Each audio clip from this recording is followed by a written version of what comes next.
Hey there, Kaiju lovers. This is the real Nathan, not MIFV Nate, coming to you right now to let you know that what you are about to hear is a re-upload of Kaiju Weekly, episode 74, where I went on to sub for host Travis Alexander with Michael Hamilton, the Kaiju groupie, to discuss Pacific Rim: The Black Season 1. I'm re-uploading it here because I did a weird little special report episode that was out of character. Now, some of you, if you're listening to this on YouTube, you didn't see that. I did record it as a video podcast. I haven't posted that yet. At some point, I'm going to. I'm sorry that I haven't, but hopefully it'll be up there. I will admit most of what I discussed in that so-called special report is in this. I will confess that when I made the schedule for my podcast this season, I didn't allow any leeway for new things that would pop up, namely Pacific Rim: The Black being one of them. So I hope that by sharing this, which was posted on the Kaiju Weekly feed last week, that it will serve as a good substitute, for lack of a better term, for an actual episode of it on the Film Vault. So I hope you have a good time listening to it. If you haven't listened to Kaiju Weekly yet, I highly recommend you do. It's an excellent show, and out of all of the podcasts in the Kaiju community, it's the one that I have the closest ties to. All right, and with that, to the episode.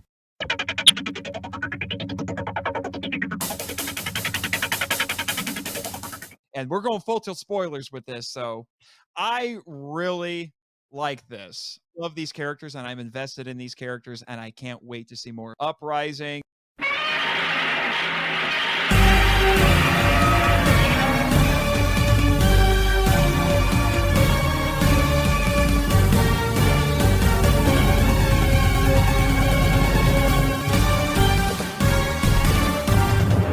Hello, Kaiju lovers, and welcome to Kaiju Weekly, the weekly podcast that introduces you to the wide world of giant monster movies. I am your new host, Nate Winning Marchand, and the revolution will be televised because what you are about to hear is my hostile takeover of this podcast, which my co-host, Mikey Hamilton, the Kaiju groupie, can't do anything about. And it's Kaiju Grifter, by the way. Oh, I'm sorry. It's Kaiju Grifter or Kaiju Grifty. I will accept both. Grifty? Oh, that one. Okay. I haven't heard that one. Yeah. Well, I haven't. Yeah. It's been a while. But apparently that's one of my nicknames that some friends like to call us, or like to call me, rather. So, air quotes up to the mic like Luke Giaconetti, friends. Scare quotes. Yeah, exactly. So, yeah, buddy, thanks so much for hopping on with me and basically just taking over the show. I mean, let's be honest. In all seriousness, folks, Travis wasn't able to be here today, and so you called me up over on Monster Island. You said, hey, Marchland, I need a substitute. Like now? And I said, sure, I'll come over. But let me tell you, if you thought the bureaucracy in Shin Godzilla is bad, try getting approval from the Monster Island Board of Directors to make a last-minute trip to the States to record another podcast. I'm just saying. Well, I'm kind of curious now. How did you even get over here? Because it was such a last minute. And to be fair, I didn't ask for you first. I asked actually for Jimmy first, but Jimmy was unavailable. What the crap, man? Come on. I'm the host. He's the producer. He's my sidekick, okay? He's the Robin to my Batman. How dare you? That's true, but I feel like Jimmy does not get enough recognition on your podcast. Oh, perhaps. To be fair. But come on. The two of you, you're practically in his rogues gallery at this point. You have this weird rivalry thing going. I like to say that we're frenemies.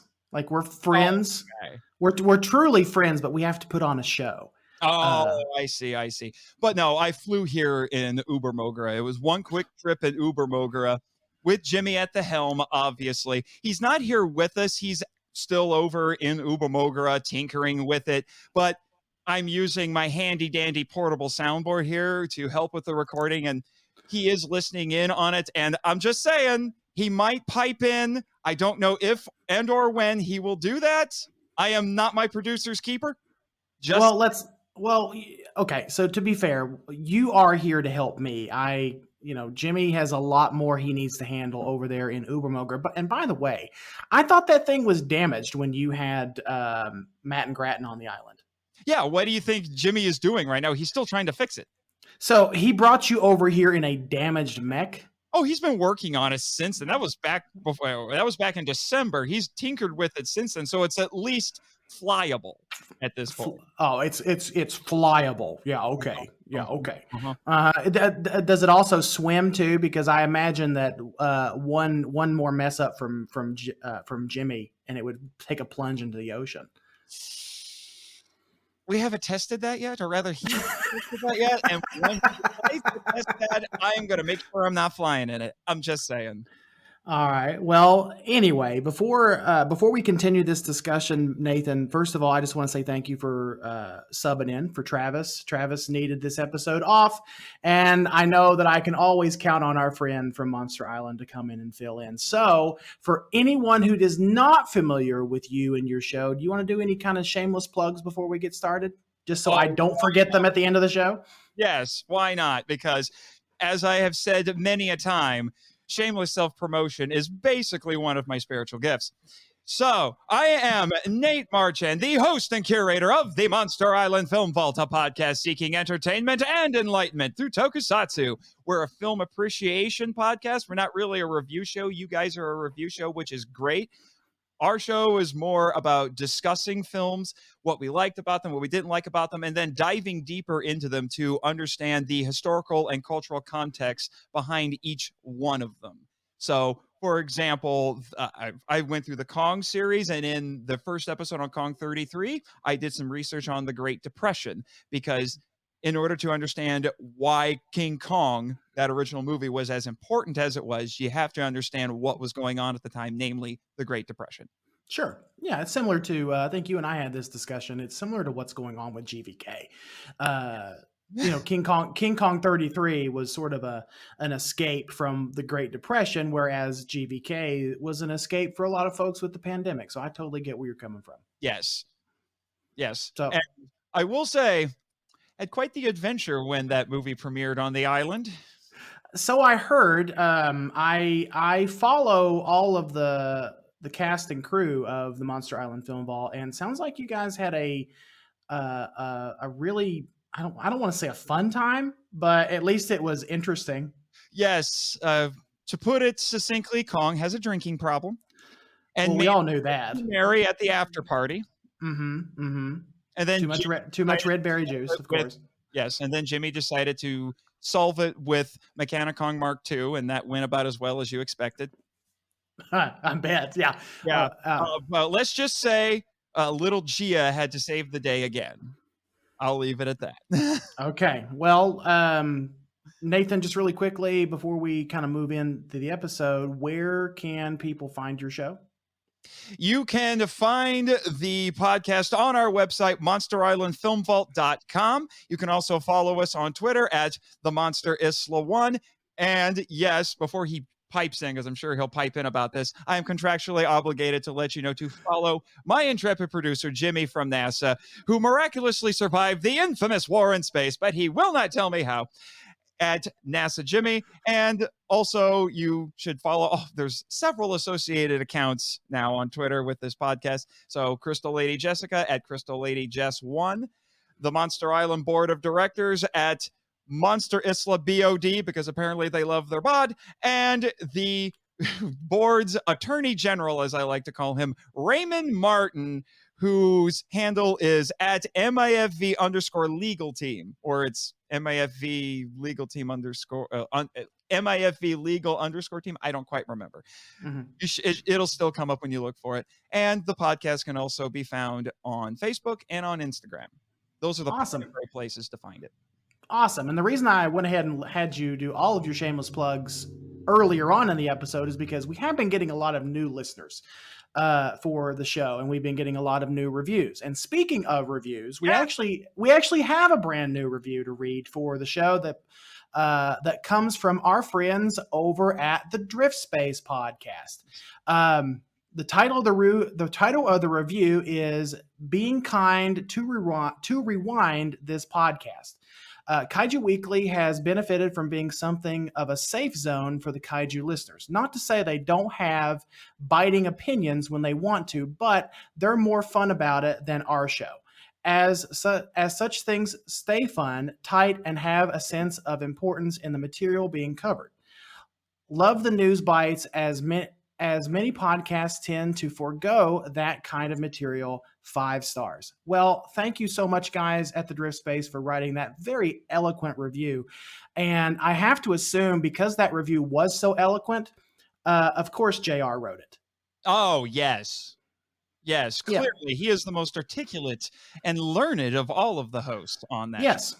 Yes. Mm-hmm. I mean, we had JR and who's the other guy?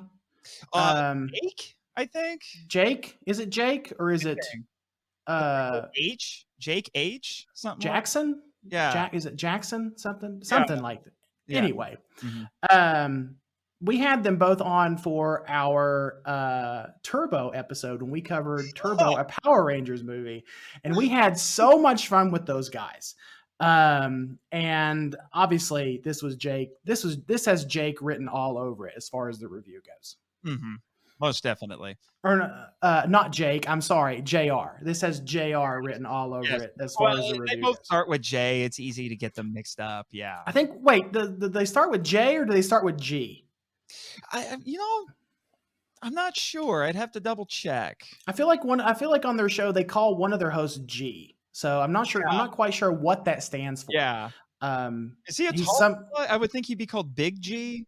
You know, maybe. I hear he's some sort of a trigger man in some circles. Yeah, like Ultraman Trigger. Maybe, possibly. Yeah. I mean, we'll see. That Ultraman Trigger hasn't come out yet, so I guess you could make that. You could make that assumption. Yeah, would he be the Ultra Trigger Man? Is that the possible? Yeah, okay, that's what we'll call him from now on. The Ultra Trigger Man. Actually, Ultra Trigger Man. I like it. It does. He should be proud of that new moniker that we just gave him on the fly. Mm-hmm. But before we get into more of this episode, and before this episode gets too off the rails, as it typically does with you on the show, Nathan, I have listened to almost every episode of your show, when it's just you and Travis, it comes off the rails, man. I don't know what you're talking about. I have no clue what you're talking about. This is a family-friendly show that caters to just good, down-to-earth people who don't like confrontation at all. Right. That's my story, and I'm sticking to it. Right. And Anakin Skywalker likes sand. All right. Okay. Well, anyway, so if you're ready, Nathan, we do have a little bit of news to cover, so let's cue the beady beady. Cue the beady beady. And the first bit of news comes at us, and it tells us, I'm getting a little tongue-tied here, sorry guys. Looks like there's going to be a Quiet Place 2, and it's going to premiere on May the 28th after many delays during the pandemic. Looks like Paramount has cut the film's exclusive run in theaters in half to 45 days. From its original planned 90 days, which was seemingly caused by some behind-the-scenes drama with Jim from The Office. So have you seen anything? Well, first of all, let me ask you, have you seen Quiet Place 1? I have. Do you like Quiet Place 1? I did. I did too. I thought it was a good movie. It was unique for its time. It's very rare that we get an actual giant monster movie that kind of penetrates that mainstream veil.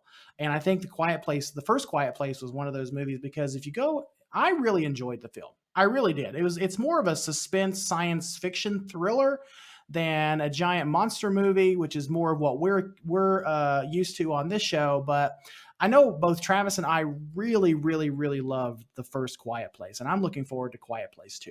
Yeah, I'm very curious to see what they do with it. I do hope that, because unfortunately one of the problems that you run into particularly with horror movie franchises is the problem of diminishing returns. And the premise of the first movie was very effective, and I'm wondering if it will remain effective. Because for those who don't know, this is set in a post-apocalyptic world where these creatures have started appearing, and they are blind and they hunt entirely by sound, and their hearing is so good that even the slightest noise they can hear. So all the characters, because you in the first movie you follow a family, and they are doing their best to hide. They have to make paths of sand and walk barefoot across it, so they don't even rustle grass or step on a tree branch to attract attention. They don't talk to each other. And one of the great sources of tension in that movie is the wife is pregnant. And Yeah. so they're trying to figure out, okay, how are we going to have the baby and not have the things come after us? Because obviously babies cry.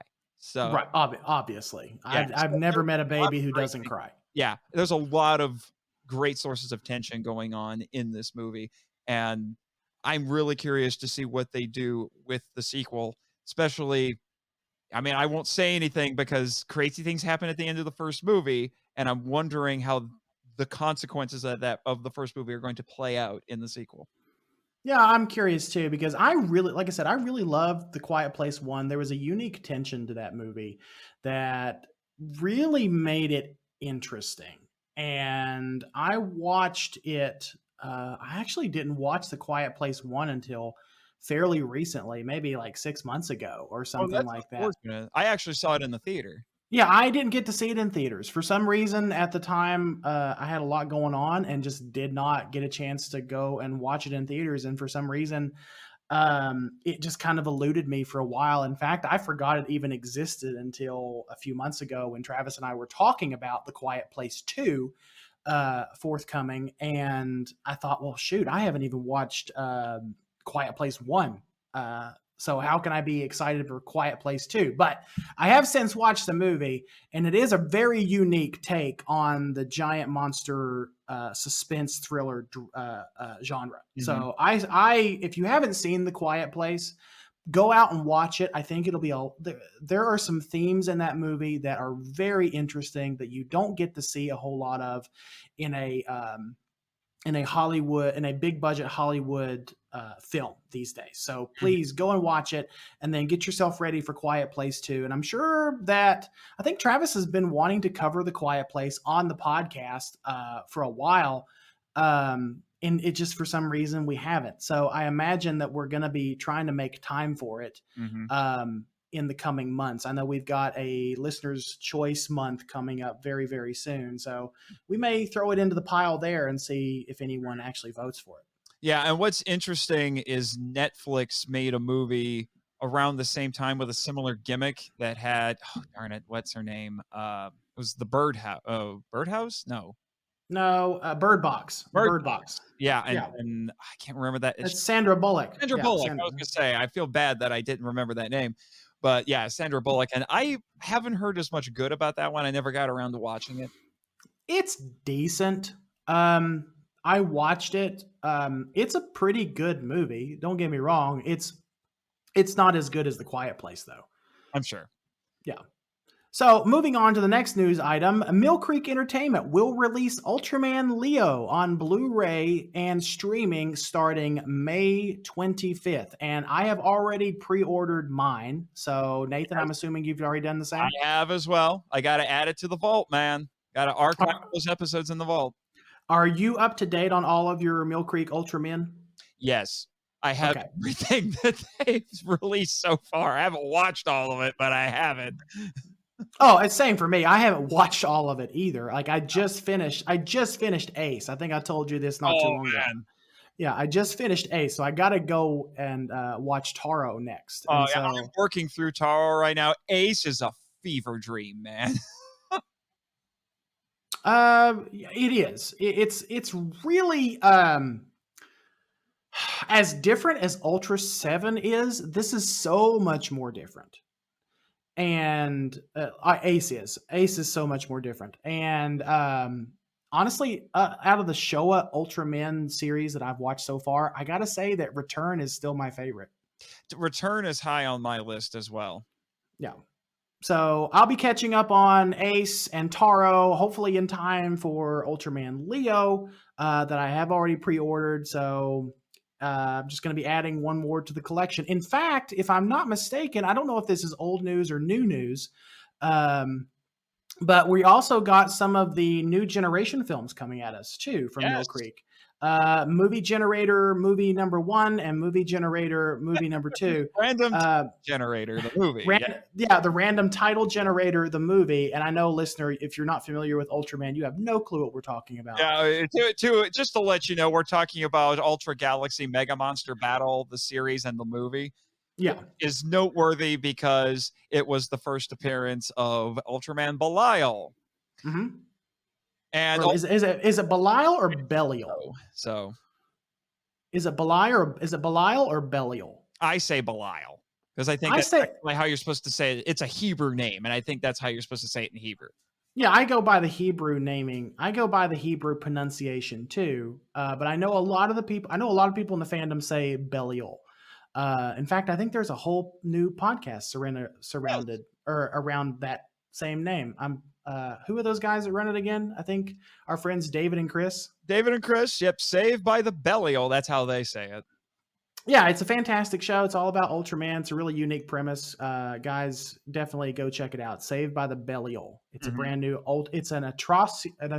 What is it? Saved by the Belial. An atrocious. I can't even see. I'm so used to saying things correctly. I can't even say it wrong. An atrocious. It's atrocious, isn't it? This is your cold open right here. No, it's fine. Atrocious.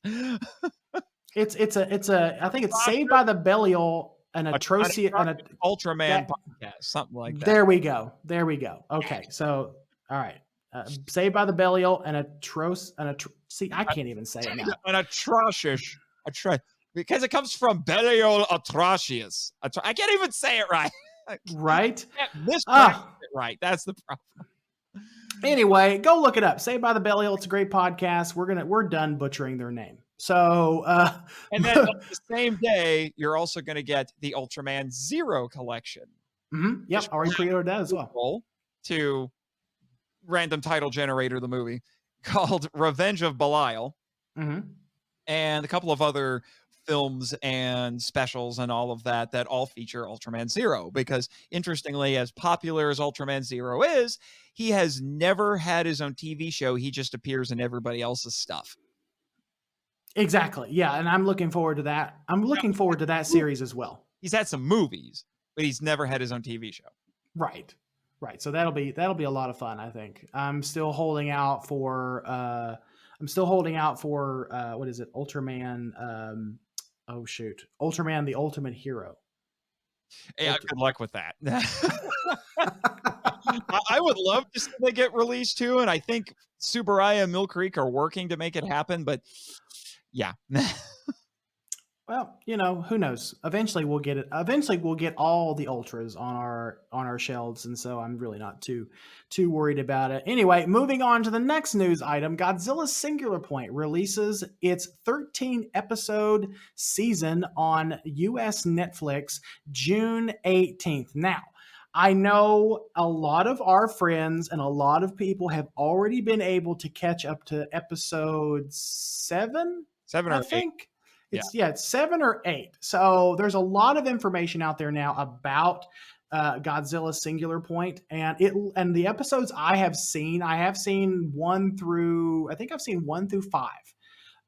The one where I think I've seen up until spoiler, Godzilla Aquatus, or AKA it's actually Titanosaurus. It's not Titanosaurus shows up. I think I've seen up through that, and then I haven't watched anything else since. So I've tried to stay away from it as best I can, but I can't help myself. So far, what I've seen has been a lot of fun. So anyway, let me ask you, Nathan, what have you thought? Have you been able to watch any episodes from overseas yet? I have not, which you would think, given that I'm in Ogasawara, that I would, but I am waiting to watch it with everybody else on the 18th of June. I'm shocked. I'm a little bit shocked that they don't have that already fed onto the island yet. Oh, they do. I just don't watch it. Oh, well. Okay. I mean, to each their own, I suppose. I mean, I'm too nosy or maybe just too curious or something to avoid it. So I've been watching and trying to getting a feel for it. And then, of course, when it comes to Netflix in June, it'll be US dubbed. And so Yeah. hopefully we'll get a lot more context as to what's going on because we'll be able to actually watch and listen at the same time. And for us lazy folks who don't like to read, that'll be A-OK. Yes. So it's been a lot of fun. But before we get off of this particular topic, I want to ask you something really quick. In your opinion, it has been the most interesting of the new designs for Godzilla Singular Point? Honestly, probably Jet Jaguar. I'm really curious. I love ridiculous controversy that got brewed up because of it. And trust me, Jimmy and I work with Jet, and he's been making all of those weird mods to himself, and we're not quite sure that they're a great idea. But then we saw that little music video get dropped this week, and it's almost like it was intentionally made to say, oh, did you think that this new Jet Jaguar design sucked? Think again, dear sir and madam. Think again. Yeah, Jet Jaguar's got a battle axe with your name on it. It's been interesting how so far they've I don't want to say bait and switch, honestly, because I don't think that's fair to say that. But they have reimagined some of our favorite kaiju from past Toho films. Yeah. Specifically not Titanosaurus, aka Godzilla Aquatus, I think, or Aquatilus something. I don't know if I'm saying that correctly. Aquatilus, okay. And what is the newest one? Godzilla Amphibious. Is that the newest one? Looks like the unholy love child of Varan and a walrus. And what? A walrus. Something like that. And the one that really started making people freak out is not Gabara, who's Salunga. Yeah, Salunga or Salunga, something like that. Yeah, it was just, huh? Yeah, I know. I don't have a problem with the new designs, honestly. And so far, the monsters have been pretty cool in the series. I really like what they've done with Anguirus, giving us both a male and female spoiler, giving us both a male and female Anguirus. So that's been super interesting. So does that mean we can call the female Angie? Possibly Angie and Andy. I'm starting it right now. Henry, the host, started Titanus. Doug, I'm starting Angie for female Anguirus in Singular Point. That's fair.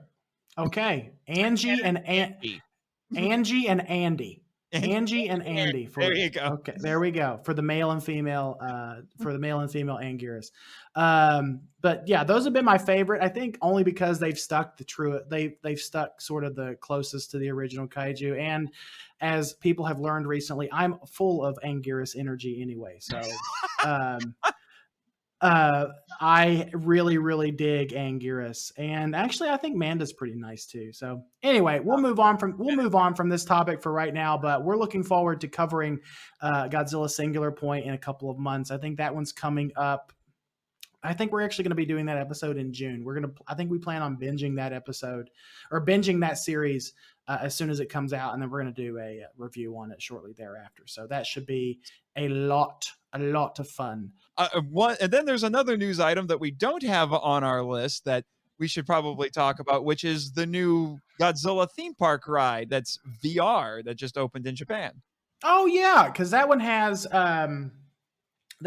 legendary Ghidorah and an unholy amalgamation of Heisei Godzilla and legendary Godzilla, which I've seen, and this is, let me preface this by saying this is the nature of the internet. The nature of the internet is to complain about the most minute thing.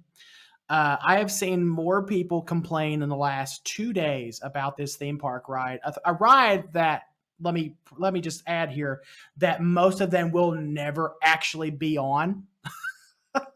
I've seen more people complain about this 5 seconds of footage than I think we've seen them complain about when we saw the test rendering of the boat scene from GVK. So, Yes, and I I just found out. I just found the name. It's Godzilla the Ride Climactic Giant Monster Battle, and it's going to be at Japan's Seibuin Amusement Park. Seibuin, yeah. So I think the concept behind that is what the ride is centered around a battle between Godzilla and King Ghidorah. Yes. So that's that seems like a really great experience for a VR ride. I know we sort of got a VR ride in GVK with the battle between Godzilla and Kong. So I imagine that a battle between Godzilla and his arch rival would be just as fun, if not more fun. But we didn't get a whole lot of view of what King Ghidorah is going to look like. Other than apparently he too can gator crawl. Come at me, boys. I don't have a problem with that at all. I actually kind of like the altered design a little bit. It looks to me he has a beak, which reminds me a lot of what is the one from the Mothra trilogy? The Grand King Ghidorah, or are you talking about Death Ghidorah? No, we're talking about Paleo Ghidorah. Cretaceous Ghidorah, the Cretaceous Ghidorah. Yes.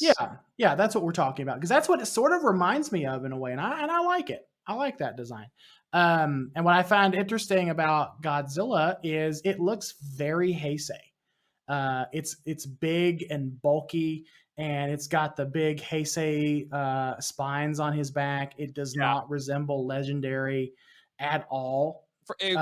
Crazy, but I felt like the head had shades of Godzilla Ultima from Singular Point. A little bit, maybe because of the fact that it was a lot wider, like the maul of Godzilla was a lot wider, whereas a lot of the complaints I've seen about Legendary Godzilla is that his head is very small and very narrow, sort of like a crocodile, whereas this one looks like a throwback to the Godzilla we know and love. From the Heisei era, from the 90s. So I really like it. Looks to be a lot of fun. Unfortunately, it's only going to be in Japan. So I know we might have a few listeners in Japan that might be able to experience it for themselves. If you are overseas and you are able to actually go to this ride, please let us know what your experience is like, so that we can share your thoughts on the podcast. And the last bit of news that we have is that Godzilla vs. Kong will release on Blu-ray and DVD June the 15th. Now, this release will also include a special edition steelbook that's already been previewed. I don't know. I've seen preview images of the Best Buy version steelbook. I don't know if there's going to be any other steelbooks. I imagine there are. There's usually one or two different steelbooks that come out when a new release like this comes out. But I know that Best Buy has a reputation of having really great steelbook designs for their covers. I know the steelbook design for Godzilla 2014 in 4K was fantastic, I thought.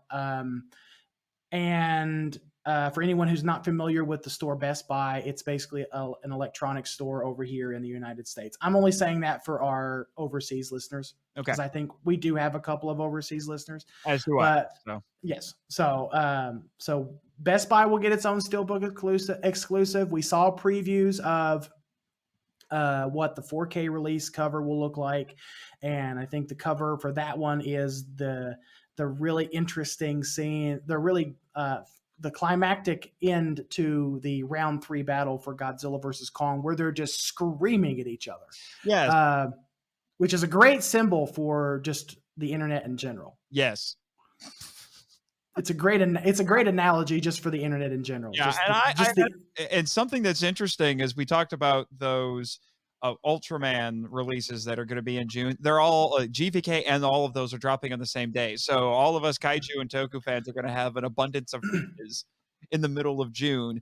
And my birthday is 2 weeks after that. So hint, hint, everybody, just saying. But to ship it all the way to the island there, man, I'm sorry. That's why Jimmy has drones. I'm just true. I love you, but I don't know if I love you. I don't know if I love you that much.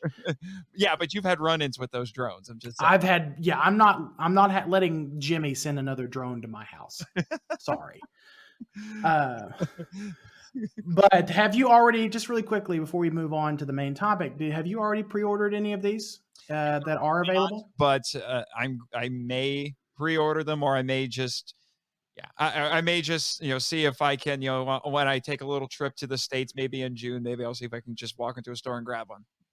Well, this is what I told our friend Danny DeMana at the Godzilla Novelization Project. As far as Godzilla versus Kong stuff goes, I've decided not to take any chances because people are eating up the merchandise for that stuff. Yeah. You want to brag about how you have acquired the Funko Godzilla holy grail at this point? I don't want to really brag too much, but I mean, he is pretty fantastic. He's sitting on he's sitting across the desk from you right now. Mm-hmm. I'm trying not to steal him. So. I know you are. Here, let me just move him out of the way, just so that you don't put your greasy pizza paws on my Funko. Yeah.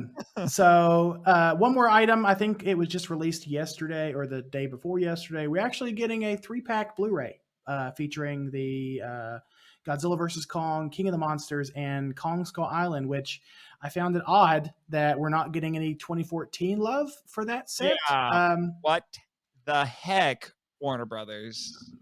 Maybe because they've already released a new version of 2014, and there's already a Blu-ray version of that out in circulation. I'm not sure why they wouldn't just put all 4 on one Blu-ray or one Blu-ray set rather. It feels incomplete to me. It does, and it would have been such an easy thing to market to just say, own the Monsterverse. Maybe, yeah, it would. It would be a great marketing tool, but maybe they're just trying to push people to buy that 4K version that they just released maybe last month. So could be a marketing ploy. So anyway, that's it for the news for this week. We went a little bit longer than I expected us to. Well, there was a lot of stuff to cover. So there was a lot of stuff to cover. I do agree. So it's time to move into the main topic of the episode. And for anyone who is not familiar with our show, we like to ask a trivia question that alludes to the topic that we're going to be talking about. And the trivia question we asked on social media is, what recently aired TV series was animated by the same studio that worked on the Godzilla anime trilogy? And so we got quite a few answers. The first answer comes from our friend Elijah. Oh, Elijah, the guy I'm dating right now? Yes, that guy. Our friend Elijah of the Kaiju discussion podcast. Or no, I'm sorry, Kaiju Conversations podcast. Yes, yeah. There we go. The Kaiju Conversation podcast. But yes, we love Elijah. Elijah is a very good friend of ours. We pick on him a little bit, but he deserves it.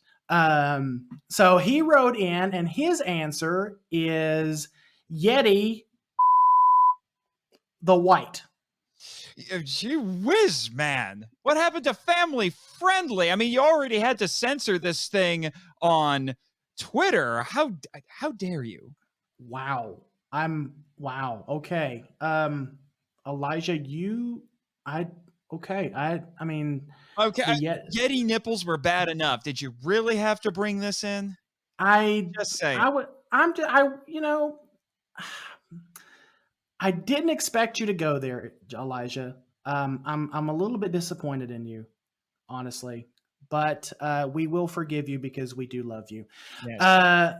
Damon Noyce, Pacific Rim, Jaeger. No, it's Hormagander Revenge. Rise of Reptilicus. Yes. because He our loves friend Damon, Reptilicus. he does love Reptilicus. If we ever cover Reptilicus, we're going to have him on the show If because I he's ever cover Reptilicus, I'm going to have him on the show. And Reptilicus is on the island. If Damon's going to lose his mind next time he comes over. right. Right. Okay. Well, I mean, Damon, there you go. Next, when we ever cover Reptilicus, whenever or if we ever get to it, you can be on the show with us, and hopefully you have a better time with us than you might with Nathan on his show. I love the fact that his answer has 2 subtitles.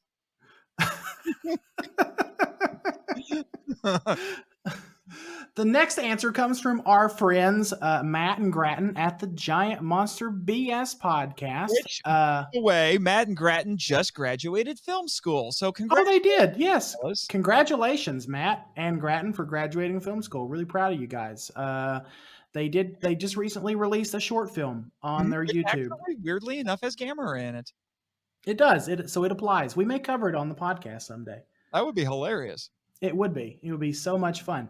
But their answer is the World Series. Mm-hmm. Okay. All right. I expected better, but okay. Yeah, I'm just going to say, compared to what you guys normally do, weak sauce. That was very weak sauce. And looks like we had something from your producer, Jimmy from NASA, who's actually...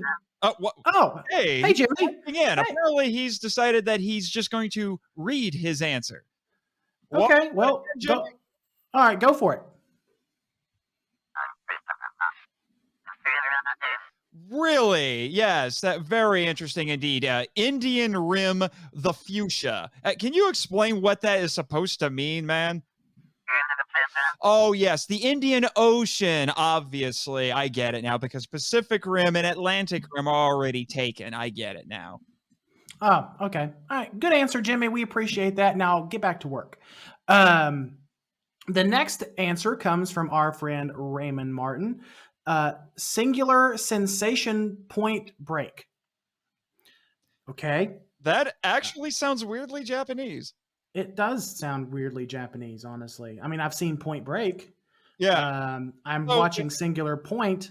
I'm not sure. I'm not quite sure where sensation comes from. Yeah. I don't want to go there because this is a family-friendly podcast. Now, actually, my thought was that this sounds like it's a series about tennis playing kaiju. Oh, yeah. Okay, that actually makes more sense than what I had in my head, for sure. Yeah. Crystal Lady, family friendly. Hey, look, I'm trying really hard this week. I know Travis had to reprimand me a little bit last week because some things got a little off the rails. So much, in fact, he had to insert the Looney Tunes theme into the episode to censor the tirade that I went on. Yeah, I mean, I'm just saying, that's the board's attorney general. He could seriously sue you into oblivion. Oh, well, we wouldn't want that. I'm already, for some reason, I'm on the board's list again for some reason. I'm not sure why. The next answer comes from Crystal Lady Jessica. Yay, my pseudo sister. Yay, Nathan's better half, literally. I'm not her. What the frick, man? She's your sister clone. Get it right. Oops, sorry. Nathan is not dating his sister. We're just gonna throw that out there. Not Kentucky. Well, I'm not from Kentucky either, so I don't know what you're carelessly close enough. I'm just saying. Oh, all right, whatever. You're in Bargain Bin, Virginia. I'm just. So Crystal Lady Jessica writes in, Mobile Suit Jaeger, Kaiju Bloodied Orphans. That is super dark. Blooded. Kaiju Blooded Orphans. Sorry, Kaiju Blooded Orphans. Okay, I went darker than what she intended. Yes, you did. This is actually a reference to a Gundam series. It's Mobile Suit Gundam Iron Blooded Orphans. So she's having a little bit of fun with that. Which I should remember, given our discussion with Ben of the Fake Nerds podcast last week, when we talked for a good hour and a half just about Gundam. Which was great because I had not seen Gundam in probably a couple of decades at least, and It was nice. I mean, look, it just the Gundam fad kind of passed me by growing up for some reason. I don't know why. It just, I remember the toys, I remember the model kits, I remember the show being on Toonami, but I don't remember much else about it. So I think this that and Pokemon just kind of passed me by. Yeah. Yeah, I've seen a fair amount of Gundam. I have a friend over in Indiana named Bill who is the biggest Gundam fan that I know, and we will have Gundam binge parties. Oh, nice. That sounds awesome. Our friend Kaiju Kim Hogue, wrote in, and she said, "Atlantic Rim the Pink." So is this the sequel series for what happened to Kimberly after she left Power Rangers? Possibly. I always assumed that she went on to do a mediocre singing and acting career, but it could be this. It could be this. Who knows? So thank you, Kim. We appreciate that. And Kim has a great show on YouTube titled Kaiju Kim, where she posts probably some of the most wholesome content I've ever seen on the internet. Might even be the most wholesome content you'll find on YouTube. Possibly. Most definitely, because YouTube has gotten progressively worse too.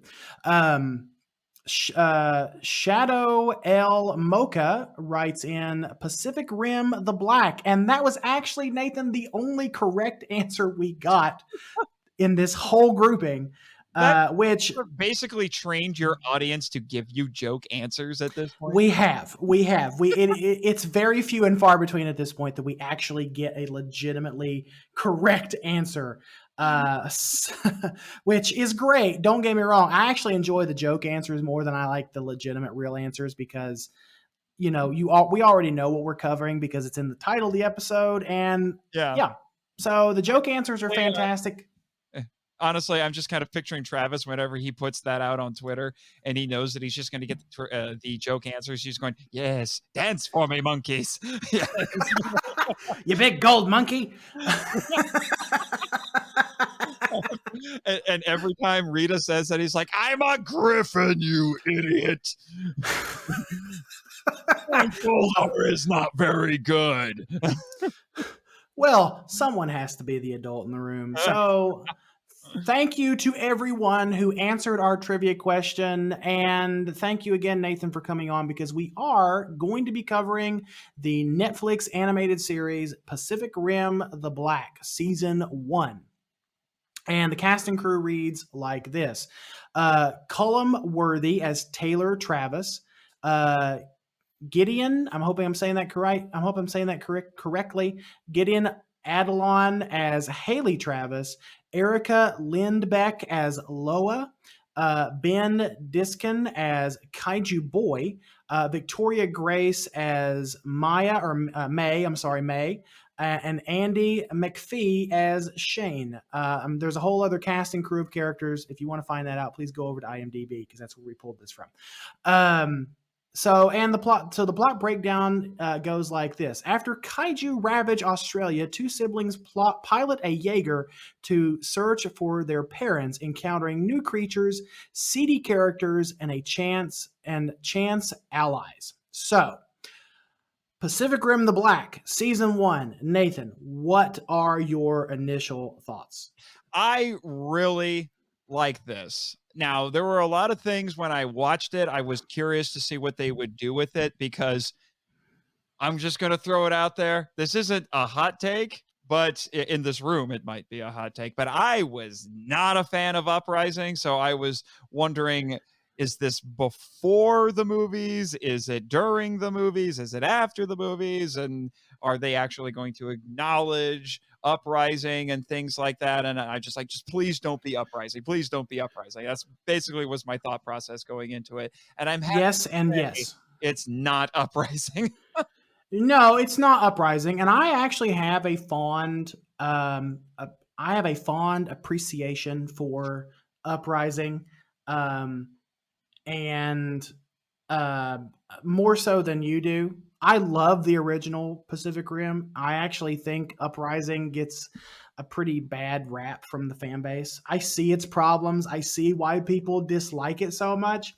But but a lot like Godzilla versus Kong, it's a whole lot of just weak tea when it comes to criticisms of the movie, in my opinion. Now, let me preface this by saying this is my opinion.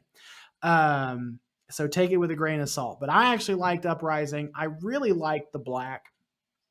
I liked the family drama because when the series opens up, you immediately get thrown into a kaiju attack or a kaiju Jaeger battle, and within like the first, I'd say 15 minutes or so, you pretty much know what the premise of this show is going to be. It is set it up very quickly.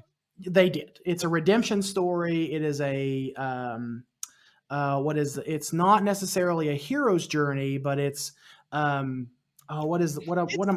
it's a journey. It's a quest. It's more like a quest story. It's not really a hero's journey. It's a quest story. Although I do think there's some elements of hero's journey in here because our two main characters, Taylor and Haley, or it's funny because the three primary characters that we have on this show are Tay, Hay, and May. So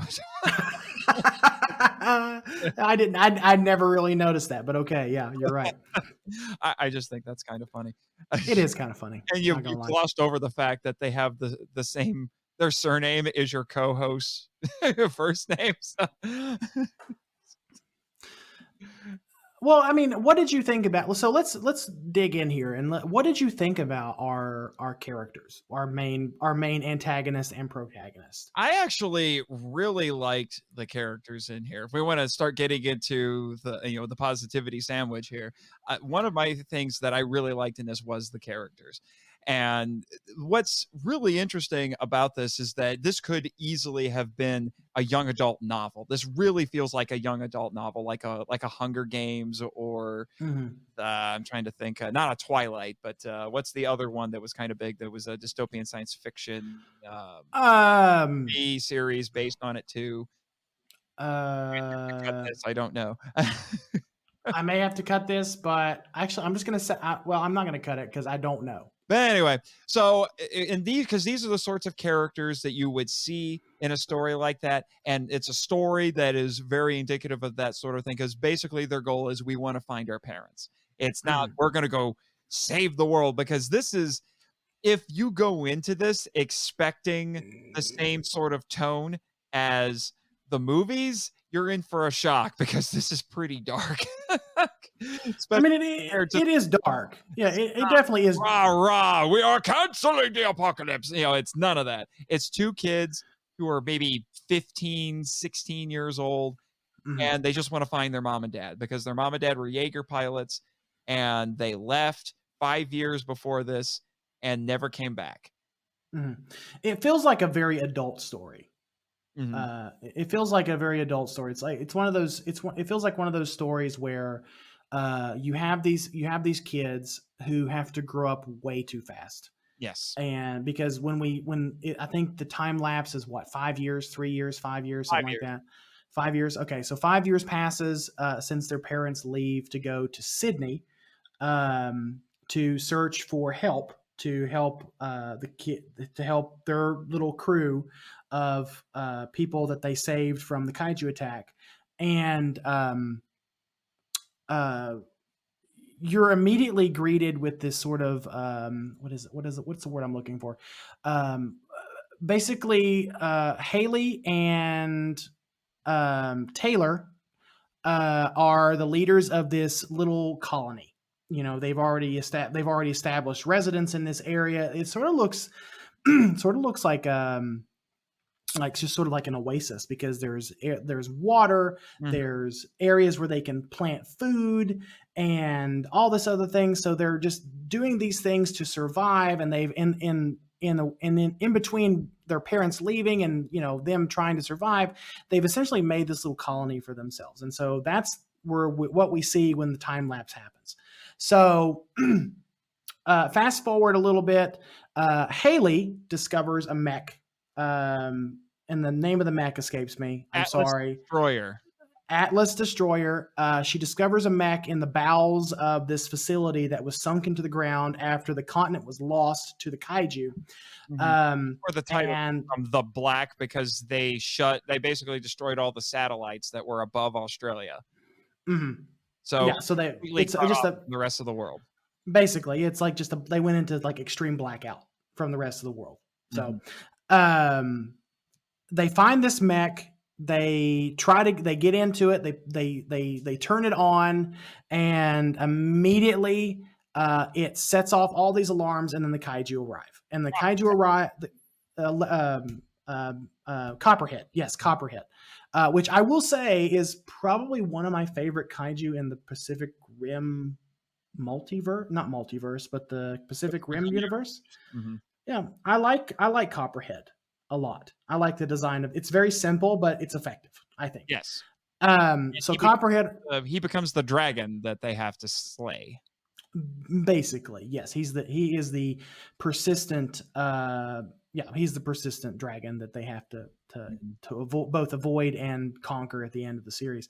But it quickly turns into what I was thinking about earlier when I was watching this.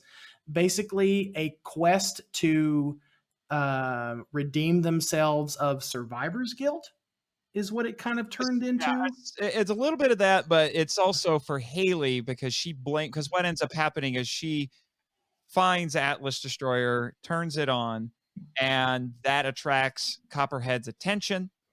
And then he comes in and attacks their little colony, and she blames herself for everybody at this colony dying. And her brother keeps trying to tell her that that's not your fault, but she carries that with her, so she blames herself for that. Yeah. Not to shift gears too much, but what did you think of the character Boy? Boy was interesting as soon as he showed up, and because they find him in a lab in episode 2. And I'm thinking, okay, something's going on with this kid. And I wasn't sure what it was going to be. And then that becomes a little bit of a mystery because Boy doesn't talk. He's got weird quirks about him. Like we see him catch a butterfly and you think, oh, he's catching a butterfly. He thinks it's cute. And then he eats it. Or it's implied that he killed a snake, but he actually got bit him, but there wasn't even a bite mark on him, and he didn't get poisoned. And he tries to kill a scorpion with a screwdriver at one point. And so he's acting very strange. The craziest thing that happens with Boy, and we're going full tilt spoilers with this, so just so you I do need to throw this out there. This is a spoiler review. I should have probably said this at the beginning when we started talking about it, but this is going to be a spoiler review. So if you haven't had a chance to see Pacific Rim the Black yet, pause this episode, go watch it, and then come back to us. Yeah. So there we go. Yeah. But anyway, the craziest thing that happens is I believe it's not the penultimate episode, but it's close to the end because the first season's only 7 episodes, which is it's like episode episode 4 or 5 6 where this happens.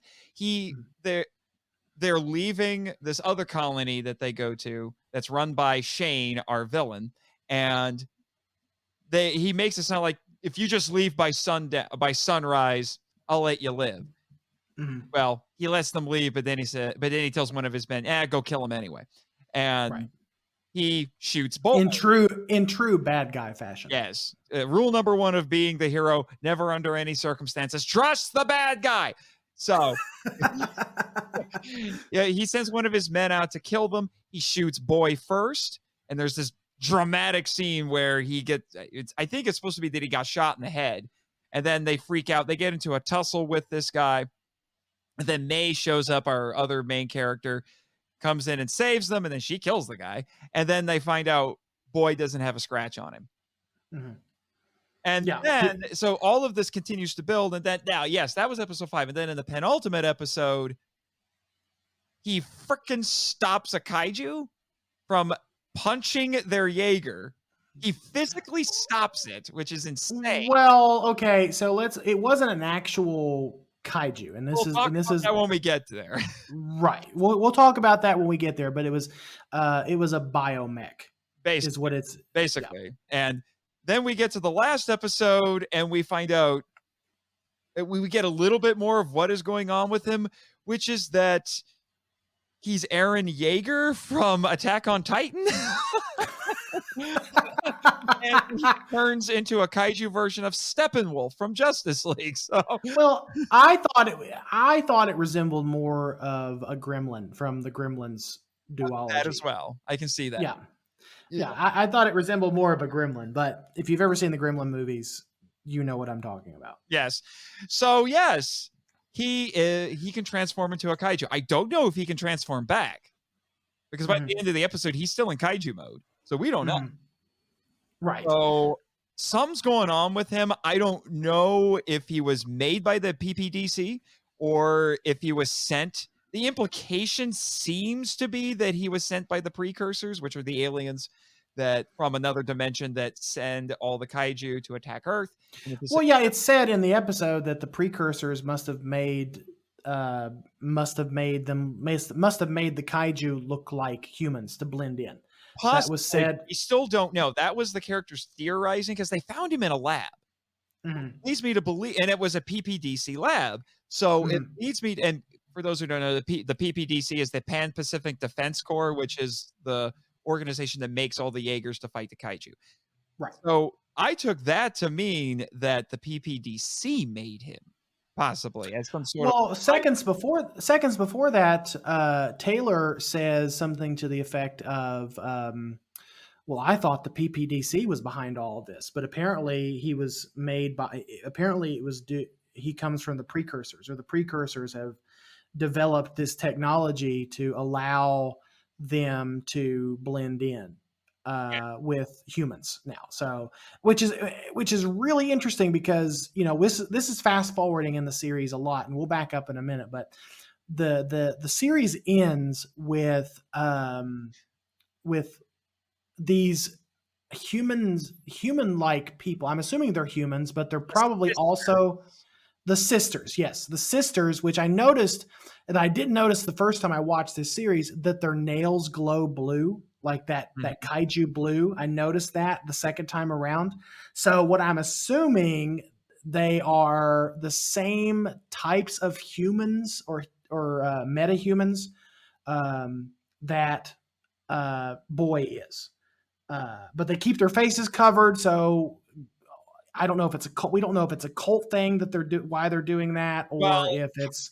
The implication seems to be that there's some sort of a cult because the last line of the season is the Kaiju Messiah. I'm like, what? Kaiju Messiah? What? Right. What? Yeah. Wait. Boy is Kaiju Jesus? Is that what? I don't know if I'd go as far as to say Kaiju Jesus, but possibly. I mean, you say Kaiju Messiah in the wrong place, lady. You're probably going to get burned at the stake. I'm just saying. Well, it reminded me a lot of the third film in the Godzilla trilogy, where they took a very religious cult. They took a very cultish turn to it. And I'm imagining in season 2, we're going to get for lack of a better word, the precursor cult or the kaiju cult. We're going to get more of that in season 2, which I find a very, very interesting story arc, which I find it very interesting. And it adds more layers to this story other than just kids discover mech fights monster, mech kills monster, and then that's it. There's going to be another layer added on to it in season 2, which I think is going to be super interesting. The characters' story and their goal is very simple, but they're finding themselves in crazy situations and just a lot of stuff is going on in this world, which is actually one of the things that I love about the show is the expansion that it's doing in terms of world building for the Pacific Rim universe, expanding on the technology and the lore and the history. It is, and going places that are actually quite fascinating and that feel like logical progressions given the sort of technology that is developed in the Pacific Rim universe. Right. One of those logical progressions, one of those logical evolutionary progressions would be Apex. And we'll touch on Apex in just a minute, but I kind of want to stay in the, I want to stay on the human characters just for just a Yes, few more minutes let's do here. Because human characters are important. I know we joke around a lot, but human characters are important. Well, Uh, and in Pacific Rim, it really is about the characters. it really Yes, is. there It are really. cool giant robots, and there are monsters. The monsters are just antagonists. Basically, yes. They're Uh, they're not meant to be characters. They're monsters that are there for our characters to kill in their story. and two monsters are sort of will play. I would imagine they play sort of the anti-hero role, possibly. Yes. But anyway, the character that I really thought was the most interesting was actually May. Yes. I Hey. I really loved May in this series. I thought she was by far the most interesting character um, in this entire franchise, or in this entire series. Sorry, where when we first meet May, our protagonists come to a beach where they encounter a kaiju. And then these group of what I guess are not vigilantes, but They're soldiers. soldiers, not assassins, but there's the word I'm looking for. Mercenaries. Yeah, mercenaries. So this group of mercenaries shows up, and among those mercenaries is a character called May, who apparently it was a kidnapped little girl by our main antagonist. The name escapes me. Shane. Shane. Mm-hmm. Okay. Who apparently was a kidnapped little girl by our main antagonist, Shane, and raised basically as, I don't want to say super soldier, but a soldier. But she was also brainwashed. Basically, she was. Drift technology, which is really interesting. So she's not 100% sure how much of her memory is actually true. That is one of the key parts of her struggle is she's had to do terrible things. So she's wrestling with that. And now she's wrestling with the idea that this guy that she thought of as her father, basically, because she was told that she was an orphan. Her parents were killed during a kaiju attack, and then he took her in. That was all a lie. And so she's trying to figure out how much of what of my memory is real and how much of it is implanted by him so that he could basically turn me into a tool, into a weapon. And and the drift sequences for her are very interesting. And they make me want to know a lot more about this character than what we already got. So just overall, Nathan, let me ask you, what are your thoughts and feelings towards May in this? Well, the first thing I want to say, and this is one of the reasons I kind of wish that Travis was here, because we've been watching because we a few months ago watched Zorzam together on Zoom, which is a Keita Amamiya film from the early 90s that had a sequel and an anime tie-in, and May looks exactly like Iria, who's the heroine from those movies and that series. As soon as she came on screen, I'm like, that's Iria. She looks just like Iria. The costume, anyway. In terms of her face and her hair and everything, it's different, but her costume is dead on Iria. I guarantee you, look up Iria right now, Google it, and she looks just like her. I'm not kidding. And like I said, she's a very interesting character, and I'm curious to see what's going to happen. Because one of the things that they do remarkably well with her, which is one of the things I loved about the original Pacific Rim, is that one of the themes in this is connection. So we have our two protagonists, the brother and sister, trying to find their parents. And May cuts herself off from people. She's very cagey, which is why there's a point where she drifts with a couple of characters, particularly Taylor, and the neural connection in the Jaeger won't work because she won't open herself up, and he has to tell her, I don't care what you did, just let me in, so they can so that the connection can be 100%, and then they could go off and defend the colony from Copperhead, basically. And so, but she does it in the drift, but outside of the drift, she's pushing people away because she's afraid to get close to anybody, which she slowly starts to get over as time goes on. But I think the more that she learns about her own past, the more disgusted I think she becomes with herself. So because she's ashamed of herself, she's pushing people away. Mm-hmm. Is it fair to say that in this series, at least the drift becomes important again? Yes, good Lord. Oh, I hated that enough. I'm going to try to keep the Uprising rants to a minimum, but I hated that in Uprising because drift compatibility meant nothing in Uprising. It was used so flippantly and it didn't matter. And it means something again in this. You can't just drift with anybody.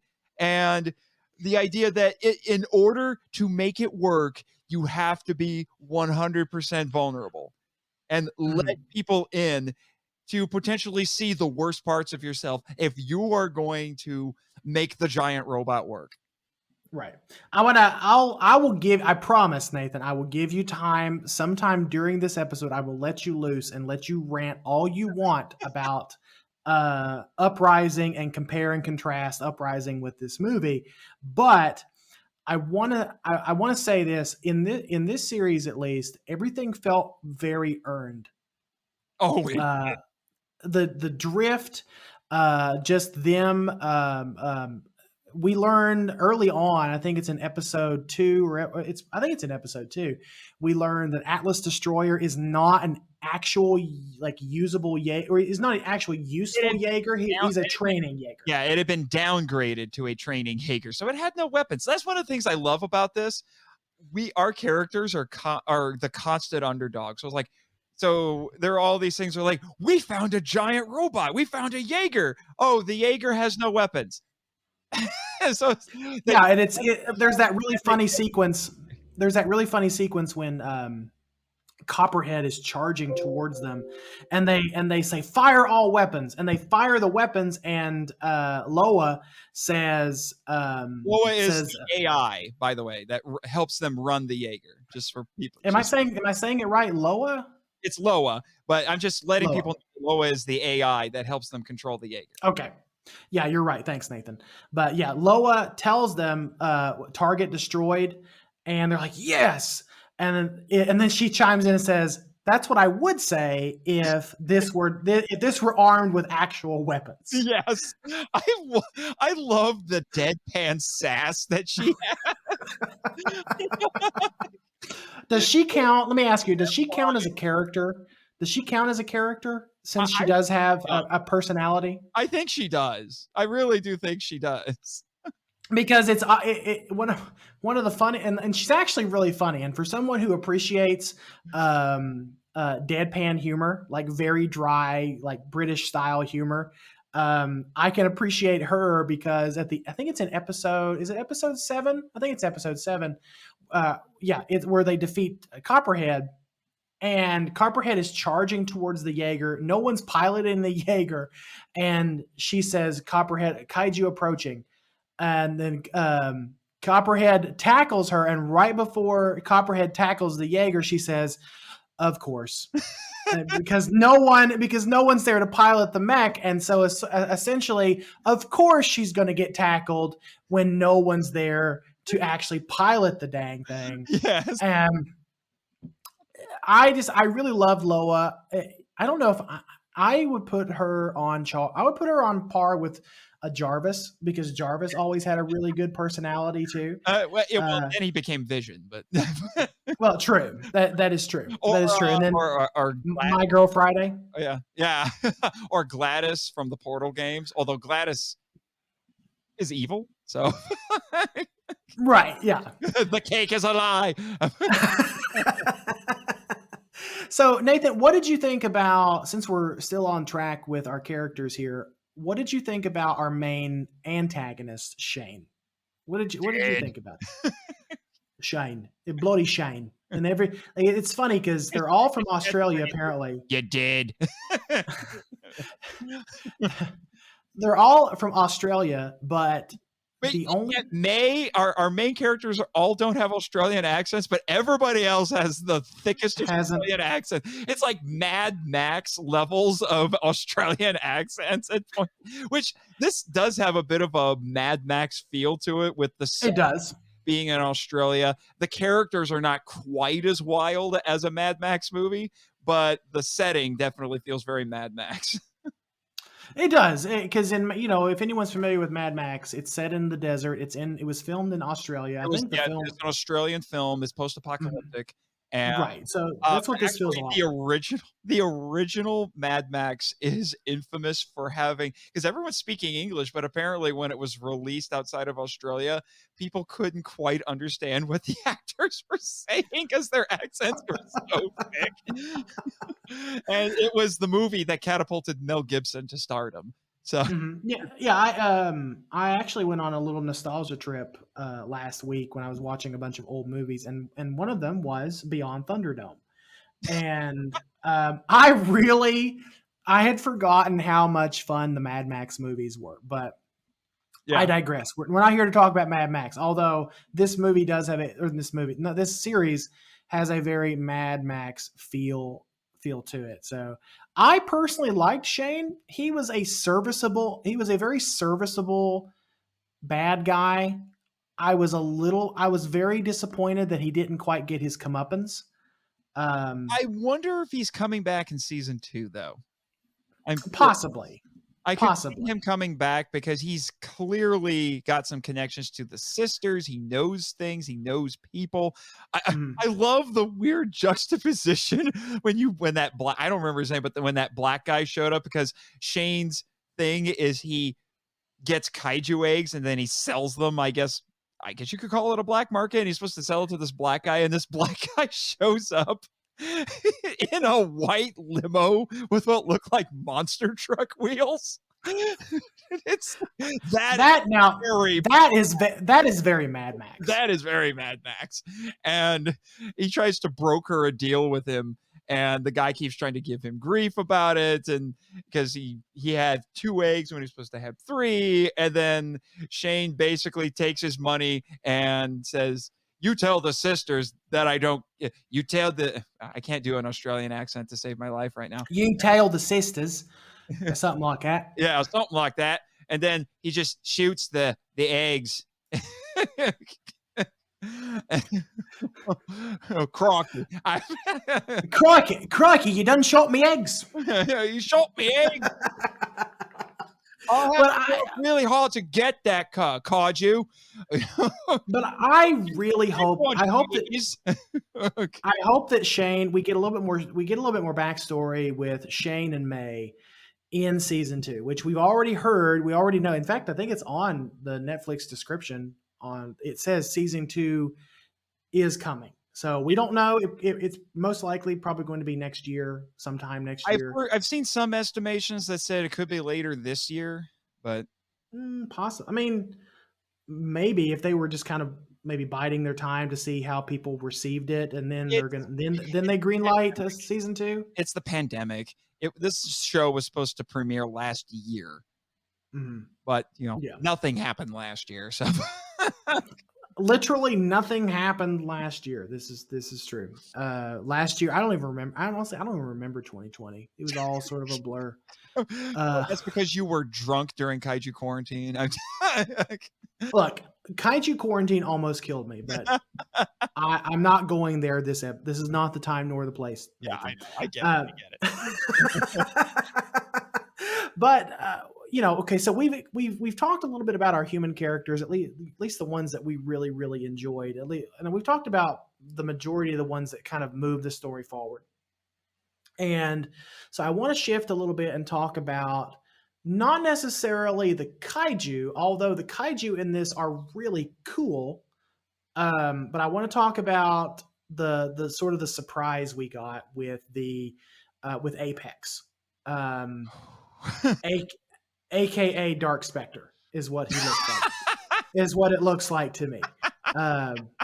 Of course, I would make that. Of course, I would make that comparison. I thought he looked like an Ava, but a little. I thought it looked like. I honestly thought when I first saw it, I thought that it looked either like a dark Spectre, sort of like from the Power Rangers franchise, or Darth Maul. And I think it's because I Spike think it's on the head. I think it's the spikes and the red and black color scheme that he has going on. So essentially, Apex was from the Uprising War, and Apex was a drone Jaeger that went rogue. And Because as spoilers for Uprising, in case you care. Now I will admit, as much as I don't like it's Uprising, cool in concept. yeah, well, It's as cool much in as concept. Uprising, basically what this show does that I actually kind of appreciate is it is after the movies. It's set after the movies. It acknowledges stuff from Uprising. It takes the good things. I will admit there was some good stuff in Uprising, and it takes those handful of good ideas, and then it throws everything else out. It basically is like, oh, here's the cool things from Uprising, and we're gonna ignore the rest. I mean, it's been a hot minute since I watched Uprising. In fact, I should have watched Uprising before I rewatched this series. I own Uprising, so I should have watched it. But you're right; they do take some of the good. They do take some of the good aspects of Uprising and the most interesting aspects of Uprising and put it into the black. Yeah, and what Apex is that in Uprising, and this is one of the really interesting ideas they did, is there were new Jaeger drones that didn't need pilots, and they were hybrids with kaiju. So think kind of like Kiryu in a way. A little bit, yeah. What ended up happening is precursors took control of them and used them to basically mount another invasion. Apex is one that went rogue after that the precursor programming kicked in, and it has no allegiance to either side. Yeah, to either side. And so he runs around Australia just doing his own thing. Mm-hmm. And you think at first he's going to be something of an antagonist for our characters. And let me just say, if not for Boy, Haley and Taylor would have been dead. He would have just murdered them 7 ways from Sunday. Yeah, absolutely. I wish I would have remembered Apex when we did our best and worst Mex episode last week, because I definitely would have put Apex on the list because he counts because he is referred to in the show as a biomech. Yeah, I think it's what it's called. I think it's what Haley or Taylor. I think it's Haley. That ends up calling him a biomech. Yeah. He's basically a giant cyborg. Basically, because he does things like he eats other kaiju. So clearly he needs to take in sustenance, or probably for his biological components. But he's shaped like a Jaeger. He's as tall as a Jaeger. He walks upright like a Jaeger. Doesn't seem to have weapons like a Jaeger, unless he just used them all. But he's really interesting, and he ends up becoming, I don't know if anti-hero is the right way to put it, but because it just ends up deepening the mystery with Boy, because Boy can communicate with him to a certain extent. He can drift with people, which is really strange. And he drifts with Boy. He drifts with Haley, probably because I think to a certain extent, Haley becomes a bit of a mother figure for Boy. Or I think he attempted to sister at the very least. I think he attempted to drift with Haley mainly to check out, just to make sure that they were not going to harm Boy. Yeah, because it seems like one of his goals is he wants to protect Boy, which, like I said, just deepens the mystery. So we have this rogue biomech that wants to keep Boy safe. And and it seems like he figures out, these 2 kids want to keep him safe. I'm not going to kill them. And not only will I not kill them, because they, in an earlier episode, they have a fight with Copperhead, and Copperhead literally eats one of Atlas Destroyer's arms. Which I thought that was, I'd forgotten about that, and I thought it was really interesting that it actually ate part of the Jaeger. Yeah, which Copperhead gets his comeuppance later for that. But he goes off and finds an arm from another destroyed Jaeger, because they find basically a graveyard of Jaegers, which that's another mystery, because Loa is scanning all the different Jaegers and finds one that she couldn't even finish saying the name, and then she shorted out for a few seconds. Yeah, she reverted to an old memory that didn't belong that belonged to the pilots of that Jaeger. Yeah, so there's some mystery there. So he Mhm. goes off and he finds a new arm for them, so he helps them out as Mhm. opposed to killing them. And then he just walks away and leaves them alone. It's like, here, you need an arm. You're clearly wanting to keep boys safe. You go do that. Right. So there's just so many interesting things going on with everything in this show. No, you're right, and I didn't know exactly what was going to happen either when Apex showed up, because I'm like you. I thought when we got sort of that shrouded view of Apex in the city limits, I thought it was going to be the main antagonist, the big bad for this series. Like they were going to defeat Copperhead somehow, some way, but then they would have to turn their attention to dealing with this other thing. Mhm. Which, surprise, come to find out, Apex, I guess probably anti-hero is not the correct way to say it, but sort of an ally, Mhm. uh, becomes an ally of our protagonist, mainly because of Boy, because he has this deep connection with Boy, and I don't know if it's a new connection with Boy or if it's an old connection with Boy. I'm assuming it's a new connection with Boy, because Boy possesses kaiju DNA, so he would consider Boy an ally, I guess, or not a threat. Or kin, perhaps? Kin, maybe, yeah, maybe, possibly it could possibly be that, lending credence to the idea that the Forerunners actually were the Precursors. one that created the precursors. Sorry, the precursors that actually were the ones that actually created Boy. So we don't know.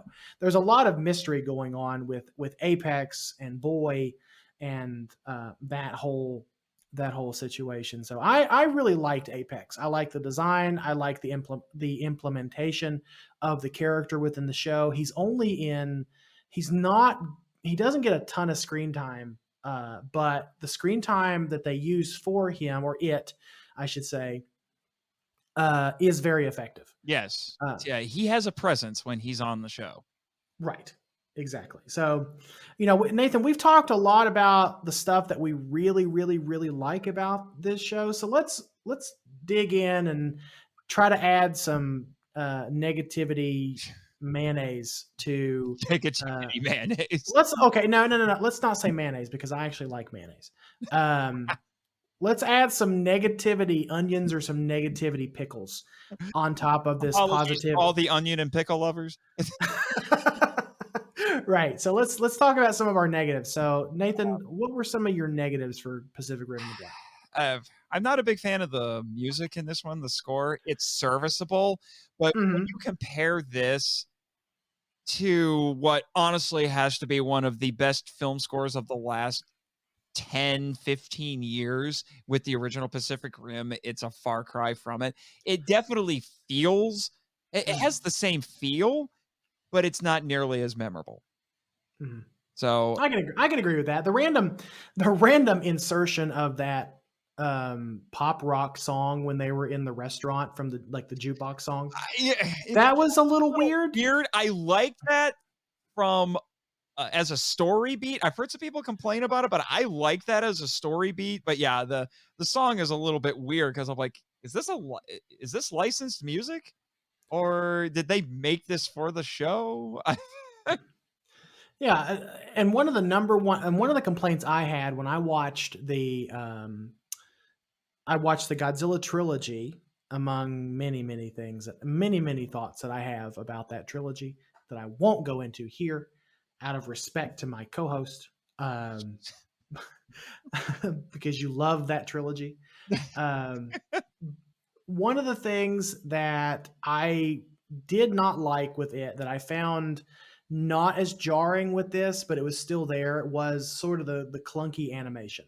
Yeah, and that scene that you mentioned, I think, is where you see that.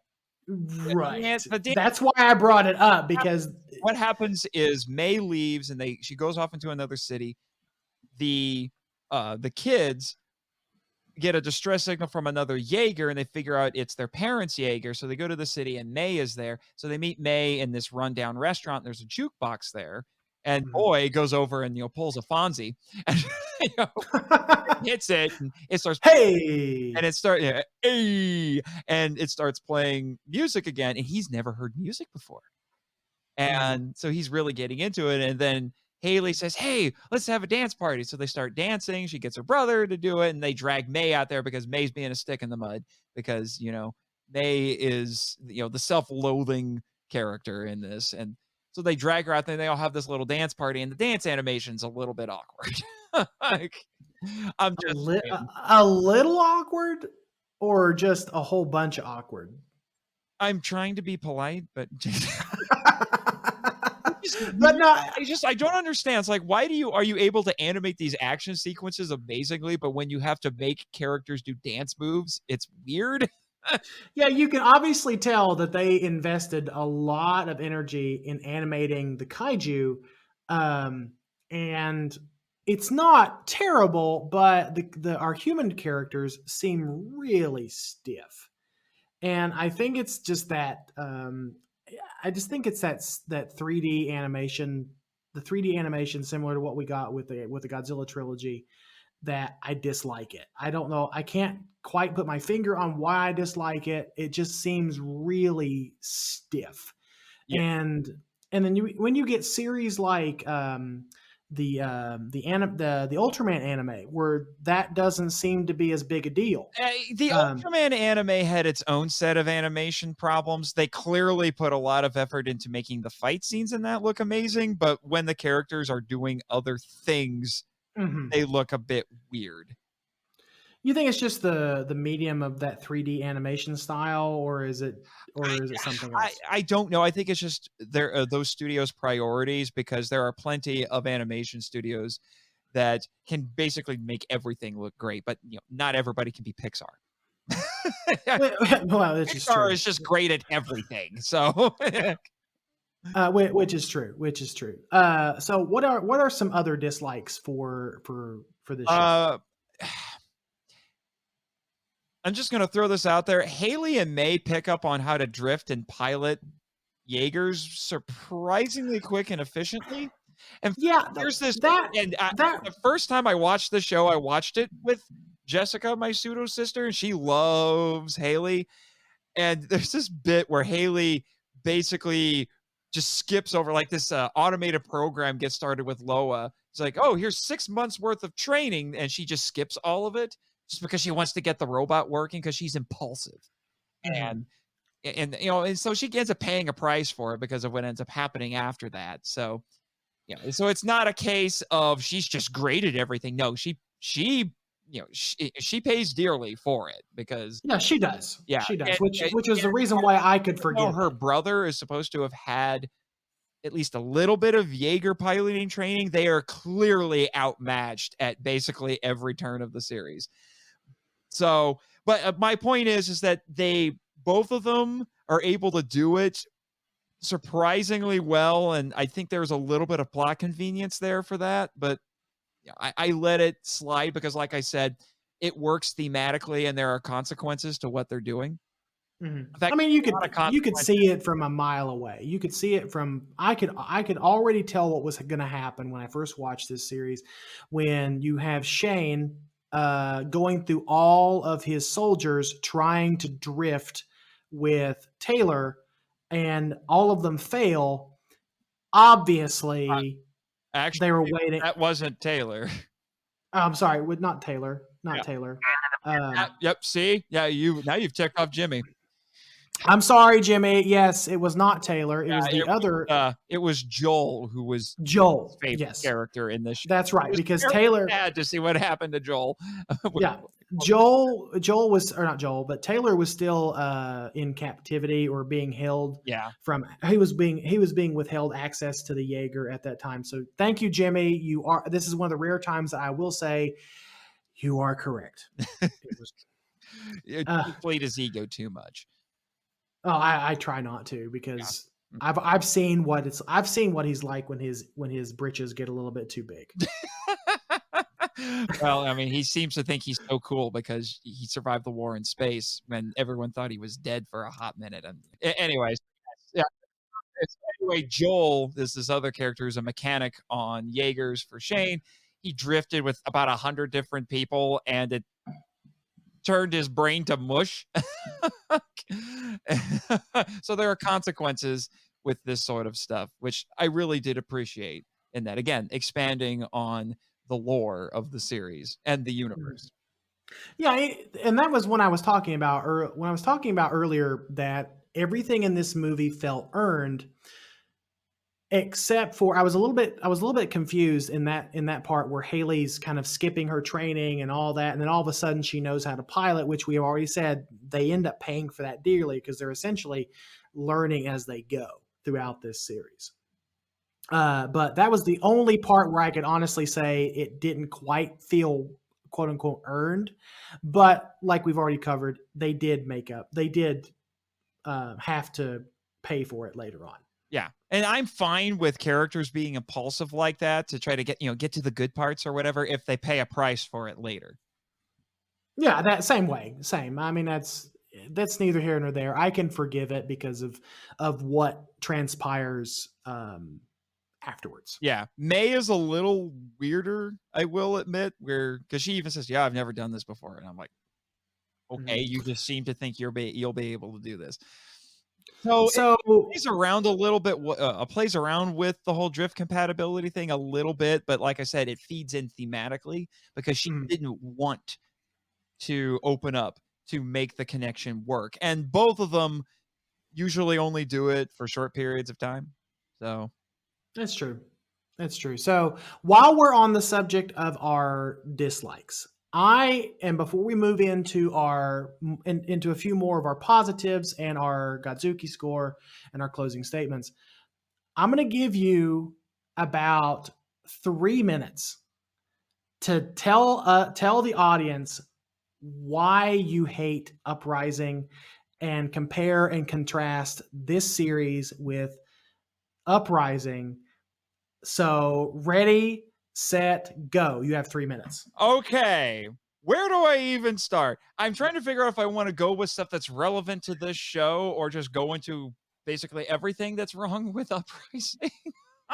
Because that would take me longer than 3 minutes. Like I've already talked about the drift compatibility thing. They're really flippant in Uprising when it comes to drift compatibility, but here it actually means something again. As for other things that are wrong with it, which this is relevant to the show, the Jaegers move like action figures, as I said in my feedback to you guys last week. They have no weight, no impact. They're just toys. And I don't like the fact that there's nothing. Whereas they had weight and impact in that first movie. You felt every step those Jaegers took. You felt every punch that they threw onto a kaiju. You had none of that in Uprising. Here, they go back to doing that.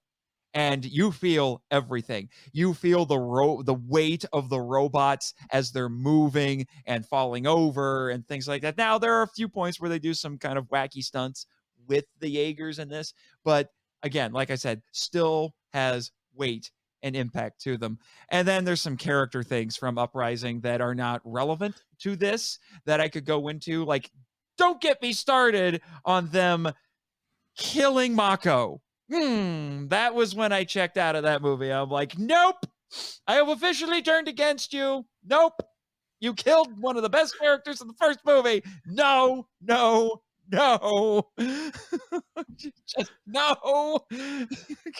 And you teased me, movie. You teased me because she's in a helicopter and you have the evil Jaeger smack her helicopter like, oh crap, are they gonna kill her? Oh wait, no, the helicopter doesn't crash. Okay.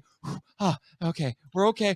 Oh wait, and then you smack it again later and she falls down in slow-mo and dies, and I'm like, I hate you, movie. I hate you so much. So much right now. Is that it? You still got a minute, and you've still got. I'll end it because everything else is not relevant to the black. Okay, that actually did not take the whole 3 minutes like I was expecting to. Like I was expecting it to. Good for you, man. Okay. We've had In which case, David, Chris, if you're listening to this, have me on your show.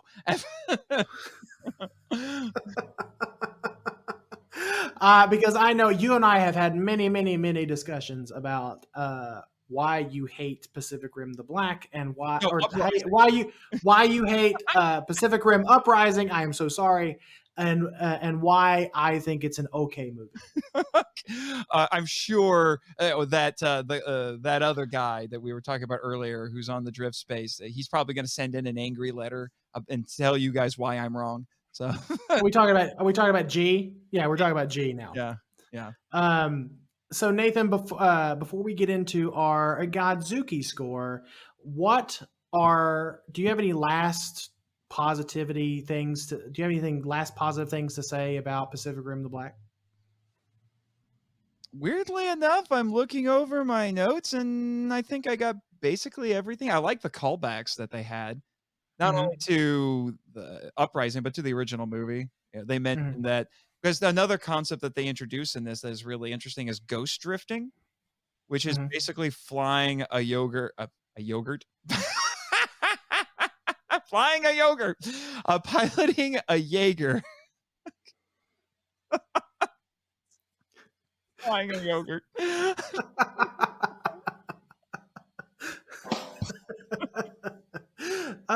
Okay, so my ending thought, trombone for that. I'm sorry. Flying a yogurt. Flying it solo, and the way you do it is you bring up the memories from a past pilot, and Taylor asks Loa how many pilots have been able to pilot a Jaeger solo, and she said, well, 87. And then Joel says, how many of them survived? and she says 3. I was like, okay, bring those up. And it's Herc Hansen, who we find out was the piloting the Jaeger we saw at the beginning when we had the flashback. And I'm wondering if he's still alive. I kind of think he might show up in season 2, which would be really exciting. Possibly. I think so. And then they also mentioned Stacker Pentecost, one of the coolest names ever, and Raleigh Beckett, our hero from the first movie. Yeah. So he picks the memory codes for Herc Hansen to do ghost drifting, when then there ends up being consequences for that because it kind of screws with his head a little bit, because he starts thinking that some of Herc Hansen's memories are his. Mm-hmm. So there's some really cool stuff like that. And I like the subtle callbacks, but the show is able to be its own thing and not have to constantly reference back to all of that stuff. Although I will admit, and I'll couch a little negative here, I do feel like there's a little bit of assumed knowledge from the creators of this series or Pacific Rim lore in general. They're assuming you've at least seen the movies, because they throw a bunch of stuff at you. They don't bring the precursors up until within the last 2 minutes of the last episode. And so if you haven't seen the movies and you go into this cold, they're like, okay, there are monsters showing up, but why are there interdimensional breaches? What do those mean? And and then they bring out the precursors, but they never say what the precursors were before that. So I kind of count that against it a little bit, although I don't know how many people would go into this anime series without seeing the movies. So it might. I mean, be a point. I'm assuming if you're going into this series, you probably have at least seen the first film. Yeah, you might not have seen the second one, but you definitely if you're a fan of this genre, you've definitely seen the original Pacific Rim movie. And I do like the satisfying final battle that our heroes have with Copperhead. That was very cathartic. You're like, because they get not only they get a new arm, they actually finally get a weapon. It's basically, I forget what they called it, but it's basically this spearhead on a cable that they can shoot out. And so it's like being Scorpion from Mortal Kombat. Get over here! Get over here! So, and there's actually a point where they do that. They fire it at Apex, and it hits him in his chest, and then it springs out hooks, and then they yank out a big chunk of his chest. It's a kind of You mean they spray it at Copperhead? yeah, and so they yank out a bit of his chest, and then they do another thing where they tangle his arm up, and then Taylor has his little action movie moment where he says, "Let's see how you like it," and then he does something with the arm and it cuts off Copperhead's arm. It's great. Mm-hmm. No, I think some of my ending positives just are the fight. The fight choreography in this show is great.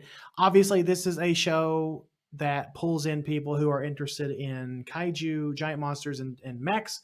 So I think the mech designs look great. They continue to have awesome names. They do. They continue to have. Grimm's always had awesome names. In fact, I even kind of think I may have found a little bit of symbolism with the one that our heroes pilot. It's Atlas Destroyer, and what was Atlas? Atlas was a titan in Greek mythology who was carrying the world on his shoulders. And these kids feel like they're carrying the weight of the world on their shoulders, which actually Taylor at the very least does, because he's the older brother and he's trying to keep everybody safe. And Haley is bearing her own burden of guilt for what happened to their colony. Right. Yeah. Haley's definitely got like some survivor's guilt going on, and Taylor is definitely the I don't know what is it, the protector, the male action hero of this show. Yeah. Well, like I said, he's the big brother. Mm-hmm. Basically, yeah, he's the big brother. He's the protector. Mm-hmm. So I think that's a really good dynamic. In fact, I love the dynamic between the brother and sister in this show. I loved May. Like we talked a lot about beginning, like before a few minutes ago. And I thought, although Copperhead is not the most inspired kaiju design that the franchise has seen, it is still effective. Mm-hmm. I think as a main antagonist. And Copperhead's not even what is Copperhead, a category? He's a category 4. He's a big boy. He's a category. Okay, so he's a category 4. So he's a big old boy. Yeah, and I would Jaeger that they have as was a Mark III. Yeah. So like I said before, the fight choreography is great. The action with the kaiju and the mechs is satisfying, and just overall, I think the story arcs and the subplots within this show are super interesting. And although we are teased a lot, I feel like in this show, I think there's enough here to hold us over until season 2, and to make us very, very interested in season 2. So before we get into our Godzuki score, I know Travis would kill me if I didn't give the listener some fun facts. So here we go. Gideon Alden's mother, Pamela Alden, voiced Rusty in the short-lived animated series Big Guy and Rusty, where one of the Titular, there we go, thanks. Titular characters was a giant robot piloted by a human being. Cullum Worthy is the second former Disney Channel actor to have gone to be involved in the Pacific Rim franchise after Karen Karen Brar, I think it's how we're going to say that, who was in its last theatrical installment, Uprising. The showrunners are Greg Johnson, who produced many animated series and movies for Marvel Comics, and Marvel Comics writer Craig Kyle, who created X-23. Yeah, I'm not familiar with that one. X-23 is a female clone of Wolverine. Let's just say I feel Wolvie's pain. Interesting. Okay. Apparently there's a blooper in the end credits for episode 7. Boy is credited as Kaiju Boy. Well, yeah, it's misspelled. Well, not misspelled. The O is capitalized in boy and the other letters aren't. Oh, yeah, okay. I didn't notice it, but I didn't. But of course Travis would point that out. Mm-hmm. So good for him. Anyway, thanks Travis for putting in those fun facts for us. Hold on, Michael. I'm just going to interrupt you really quick. Just so you know, I found those. You found what? All the fun facts, I found them. I'm sorry. I gave Travis credit for these fun facts. And I'm sorry, our co-host here, Nathan, found the fun The facts. new co-host. The new co-host Yeah, who's taking who's over right here. right. Think of me. Think of me as like the Count Dragon to your Lord Zed, Michael, or would be more apropos. I'm not sure.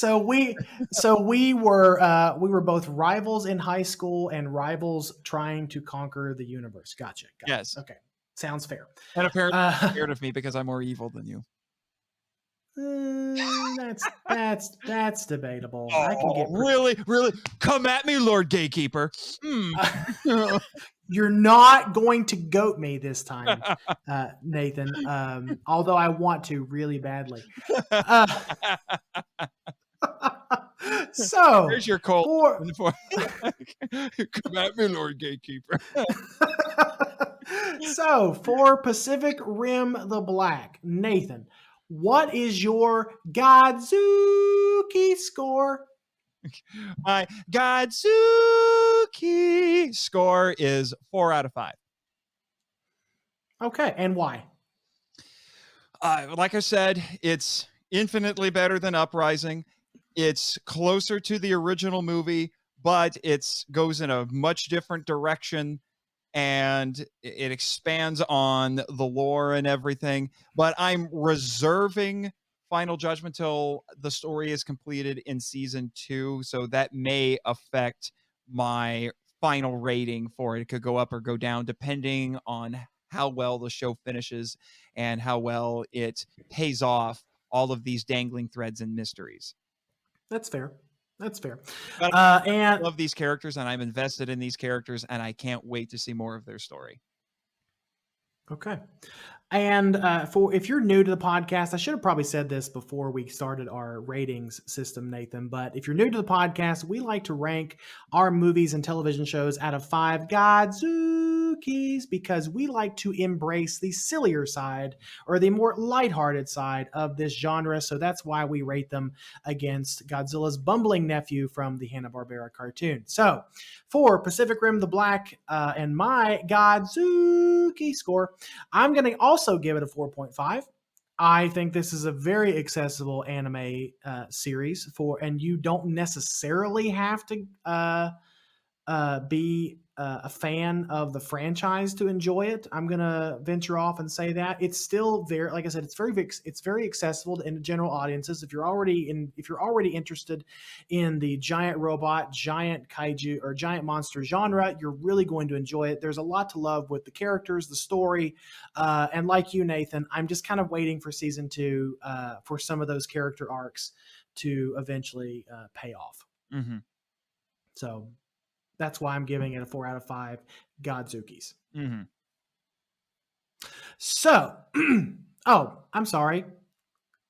Hang on, let me back up. But not only did we have to give our thoughts and opinions on this show, but Travis also wrote in. So I'm going to go ahead and read his final thoughts on this show, if you don't mind. So Travis says, when Pacific Rim came out, I really enjoyed the movie, but I never thought much about the world it was set in. After reading the comics and watching this series, I'm hugely fascinated by the complex universe they've built and want to see more stories told from all around the Pacific Rimiverse.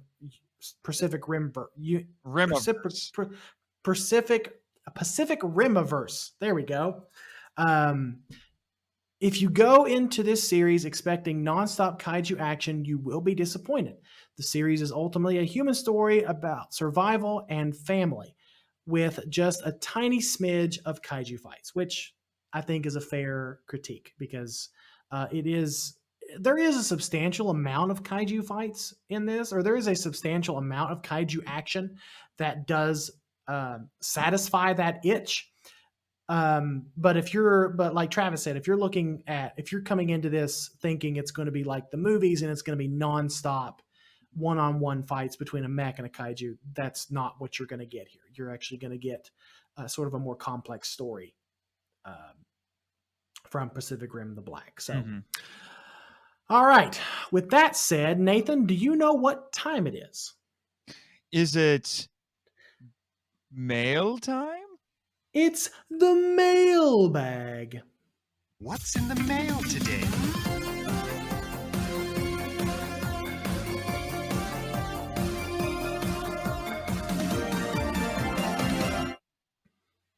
And we have a letter from a apparently new listener of the podcast, and the letter comes from Taylor. And Taylor writes, "Hello, my name is Taylor, and I'm a fairly new listener. I've been following you guys for a few months now. It's nice to have a positive and not so serious podcast in the feed every week. So keep up the good work. I give you guys a 5 out of 5 Godzookies." Thank Thank you, Taylor. I'm writing because of when I heard Travis mention on the GVK episode that he has deaf friends and is fluent in sign language. I got really excited to hear that. I'm too fluent in ASL and have many deaf friends and actually attend a sign language church group. It's so cool to hear of someone else who loves monster movies, but also connected in this other way. I'm glad to hear it. I wish everyone learned ASL in school like Spanish or French. The world would be a much nicer place. I actually do agree there, Taylor. Um, I too appreciated the representation in GVK with Gia. I'm double glad they got a young deaf actress to play her. I think Kaylee Hoddle did a fantastic job, and I hope if the Monsterverse continues, we'll see her and Kong together again. GVK is a very special movie to me, and not only for the inclusion of deaf and ASL, but also because we were able to rent a theater and watch it with my wife's 7-year-old cousin, his first Godzilla movie in theaters, and one more step in my active quest to turn him into a mini me as he strokes his stokes. I'm sorry, his fiery love for dinosaurs and giant monsters. Anyway, just wanted to say hi. If you're interested in anything I'm doing, I'm working on a kaiju cryptid theme comic that will have a deaf high schooler as one of the main characters. I post about it and my progress and design. I post about it and my progress and designs and custom figures on Instagram. And Taylor's handle is the_champions_guardian. And you can see other art of mine at Griffin Bird Press. Thanks for reading my email, and I look forward to hearing more from you guys every week, Taylor. Well, Taylor, thank you so very much for writing into the show. I know that the inclusion of a deaf actress and ACL in GVK was also a very, very special thing to Travis because he has a deep appreciation for that community. So again, thank you so much for writing into the show. We appreciate you being a new listener, and we appreciate any feedback that you want to give us on the show as well. And also, just hope you enjoyed the fact that this entire episode has sounded like we've been talking about you all along, since one of our heroes is named Taylor. That is true. That is true. So that is, he said double good. I'm going to call that a triple good. Yeah, there you go. So, Nathan, before we get into the trivia question for next week, do you have anything else you want to plug for your extra endeavors on the Monster Island Film Vault podcast? Well, of course. Yes. So besides podcasting, I am also a writer. You can check out my writings on my author website, nathanjsmarchand.com. Yes, I had to use both of my middle initials because nathanmarchand.com was already taken. I'm going to find that guy and I'm going to feed him to Apex. This is family friendly, remember. What, monsters eating people? Is that family friendly? When was that? Have you watched all Disney movies? This is true. Anyway, so you can check me out there. You can also follow me on Twitter. outside of the podcast, my handle is at Nathan Marchand 7, and my professional Facebook page is The Worlds of Nathan Marchand. I recently just published a new book. It's a sword and sorcery story called Zorzam and the God Who Devours, which is about a barbarian cooler than Conan. Yes, I said that. And I wrote it with my friends Nick Hayden and Aaron Brosman. And it'll be a really fun read for you, especially if you're into old school pulp science fiction. And I would be remiss, not science fiction, fantasy, excuse me. And I would be remiss, Michael, if I didn't mention that I was also published in a little magazine that you and Travis are doing called Kaiju Ramen. Ooh. Yes. Never heard of it. Yeah. Oh, I'm sorry. You should. You know, it's the biggest thing since G-Fan. I'm just saying. Oh, wow. Okay. That's high praise. Mm-hmm. And I had a little article in issue 2, which just got published. That's called Bearing Its Fangs, Mechagodzilla and Our Fear of the Machine. So if you want to get a little bit of insight into why Mechagodzilla is as effective a villain, an antagonist for Godzilla, give that a read. Yep, absolutely. And Nathan, thank you so much for being on the show. And as a side note, I'm still waiting on my free copy of the latest novella. So am I going to have to wait for my birthday or Christmas to get it? Yes. Well, thanks, Nathan, for filling in for Travis. Like we said, he needed the week off, and so you and Jimmy were so gracious to come over and help us out this week. And well, you know, I know you and I have our differences, but I appreciate you too. We all appreciate you. I'm just saying.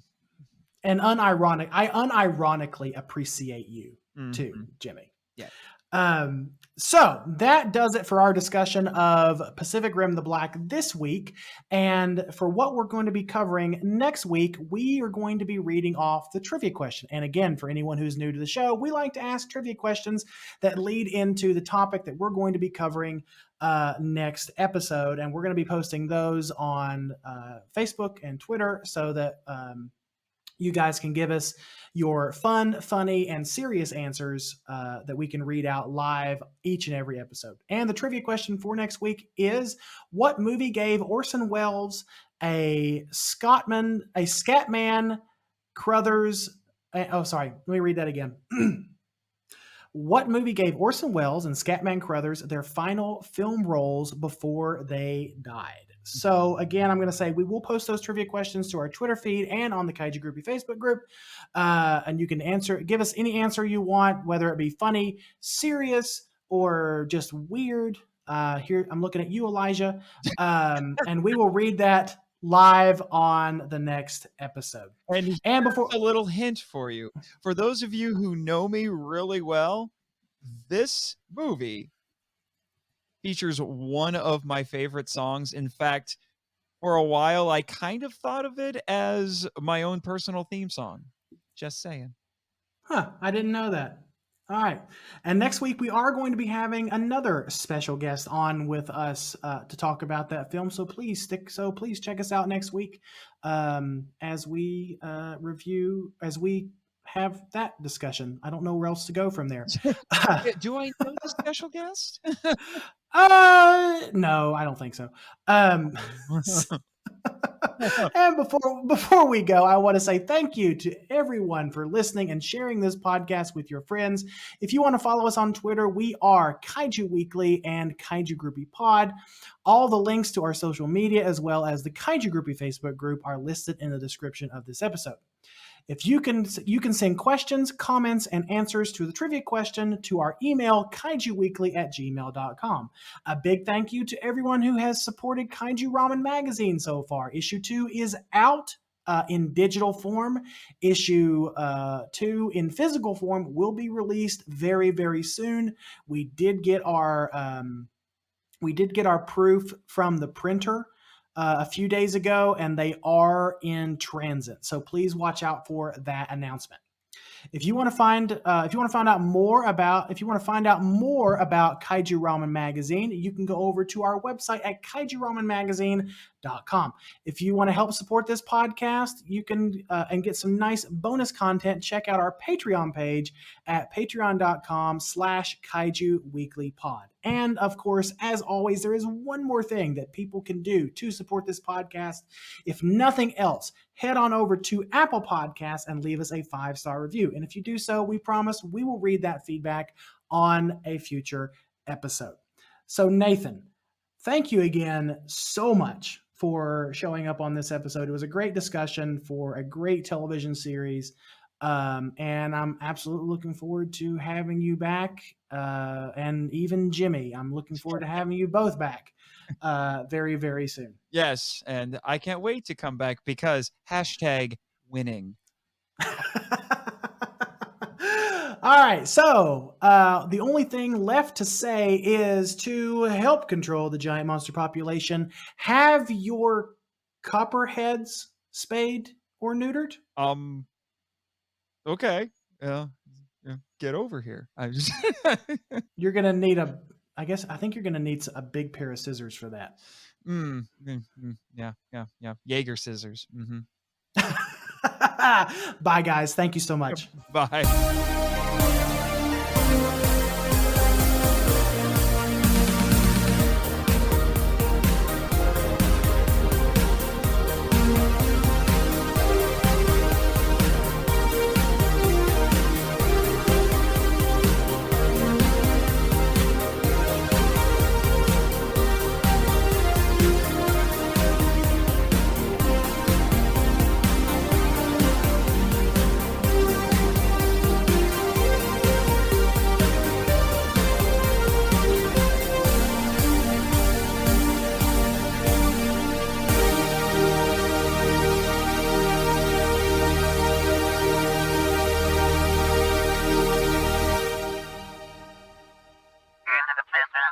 Seriously? Their end theme is your favorite out of all the kaiju podcasts? Oh, Godzilla, dang it, Jimmy! Well, okay. So to be fair, it is by far the most upbeat out of the kaiju podcast outros out there. Yeah. I mean, it's way better than what is that one? Try to live again or try to stay something. I don't know. Yeah, it's something. You're just doing that, Jimmy, because Jet Jaguar's your sidekick, but you're my sidekick. So it's like a hierarchy of sidekicks here. I'm just saying. I will say it is 10 times more creative than just roll credits. It's cue credits, you jerk. Godzilla, dang it, Michael.